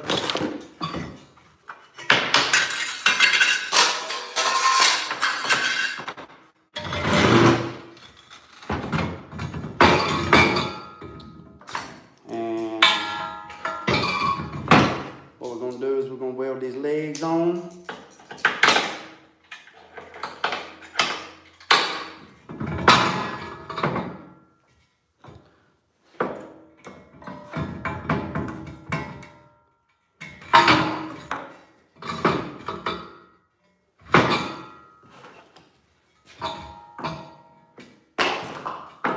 We're gonna shim this thing up. We're gonna get it square and plumb and all that good stuff. And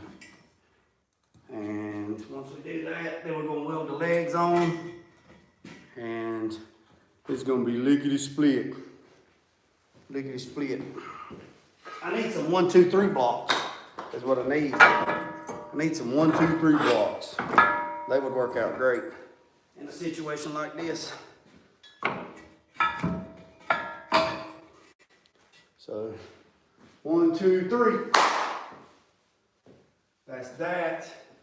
Let's get the square. So get the tape measure. Make sure she's square. Make sure it's level. Let's get the level. And we're gonna go from there and make sure that stuff is square. Get the tape measure. And we're going to put these legs on, whether she likes it or not. So what we're gonna do is we're gonna put the legs at the end, like so, like that. And we're gonna do that right there because the weld's over here on this end. So what we're gonna do, we're gonna put the legs like that, and then we're gonna square everybody up. We're gonna get it squared up like so. I'm gonna mark it, I'm gonna tack it, then we're gonna weld it. And we're gonna be in like flint. Yes sir, yes sir, yes sir, yes sir. Y'all know I'm running on about 4 or 5 hours of sleep, probably not even that much. So, just to let you know, if you don't know, now you know. We're gonna clean this up a little bit, clean these ends up, and so we got.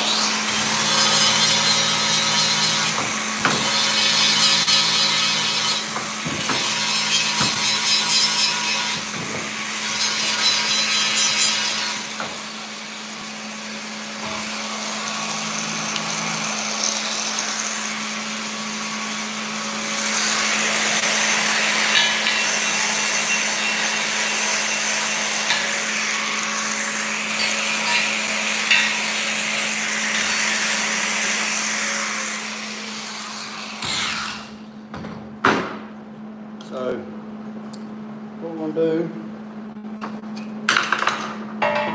is we're gonna put these legs right here on the end. Alright? We're going to, just like that. We're gonna make sure she's square. And I'm not talking square dancing. Oh yeah, it's been a long one.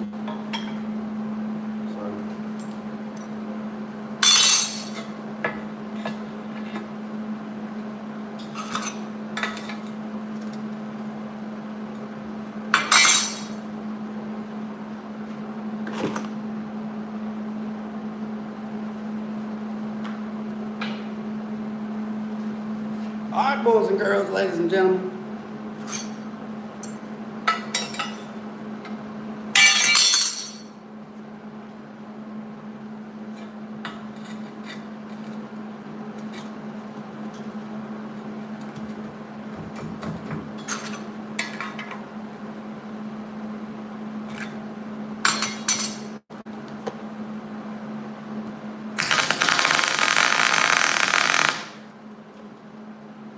Got a little tack.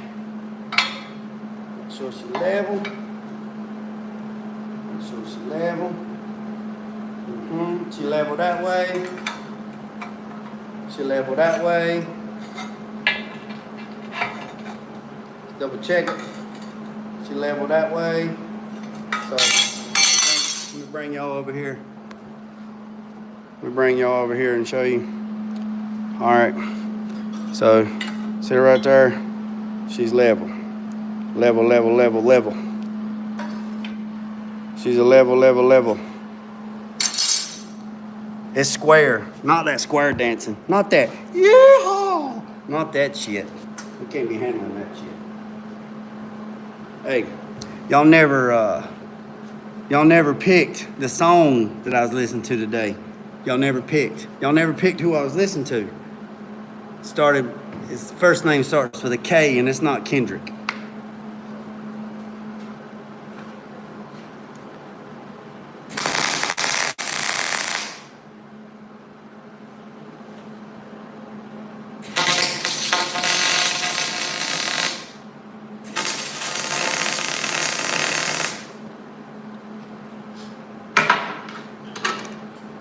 All right, boys and girls, that's that one. Anybody guess?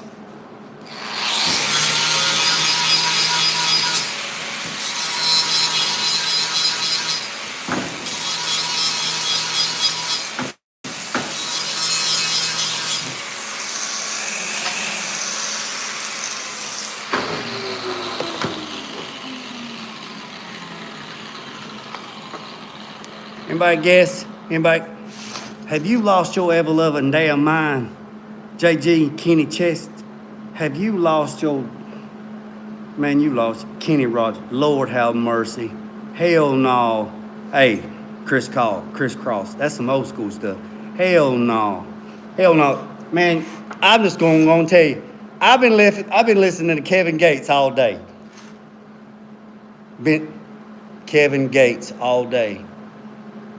Lock your knees back, stand up on your toes, breathe through your nose. Lord have mercy. Cowboys lost y'all out of love of mine. Kenny Rogers. Know when to hold 'em. Know when to fold 'em. Nah, where's Dolly Parton at when you need her? Y'all lost y'all's minds. Ain't listen to no damn Kenny Rogers. It was Rick Ross yesterday. Rick Ross, I'm the boss.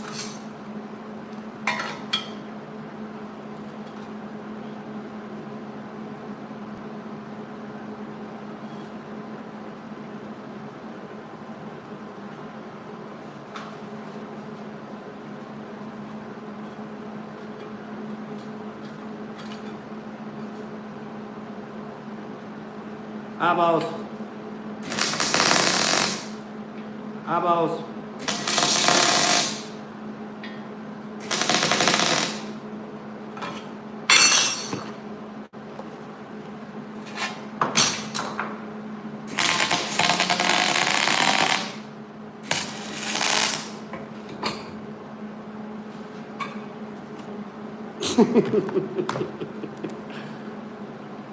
I was leaning into her. I was getting comfy. Eyeballs.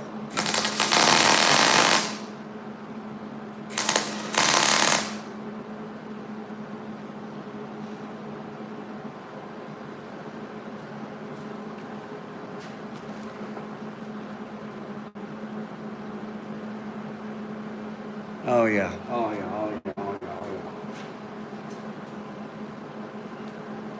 All right. Boys and girls.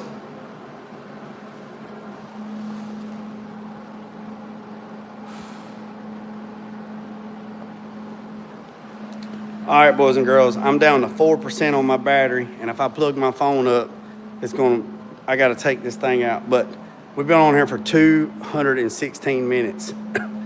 So I'm gonna finish up.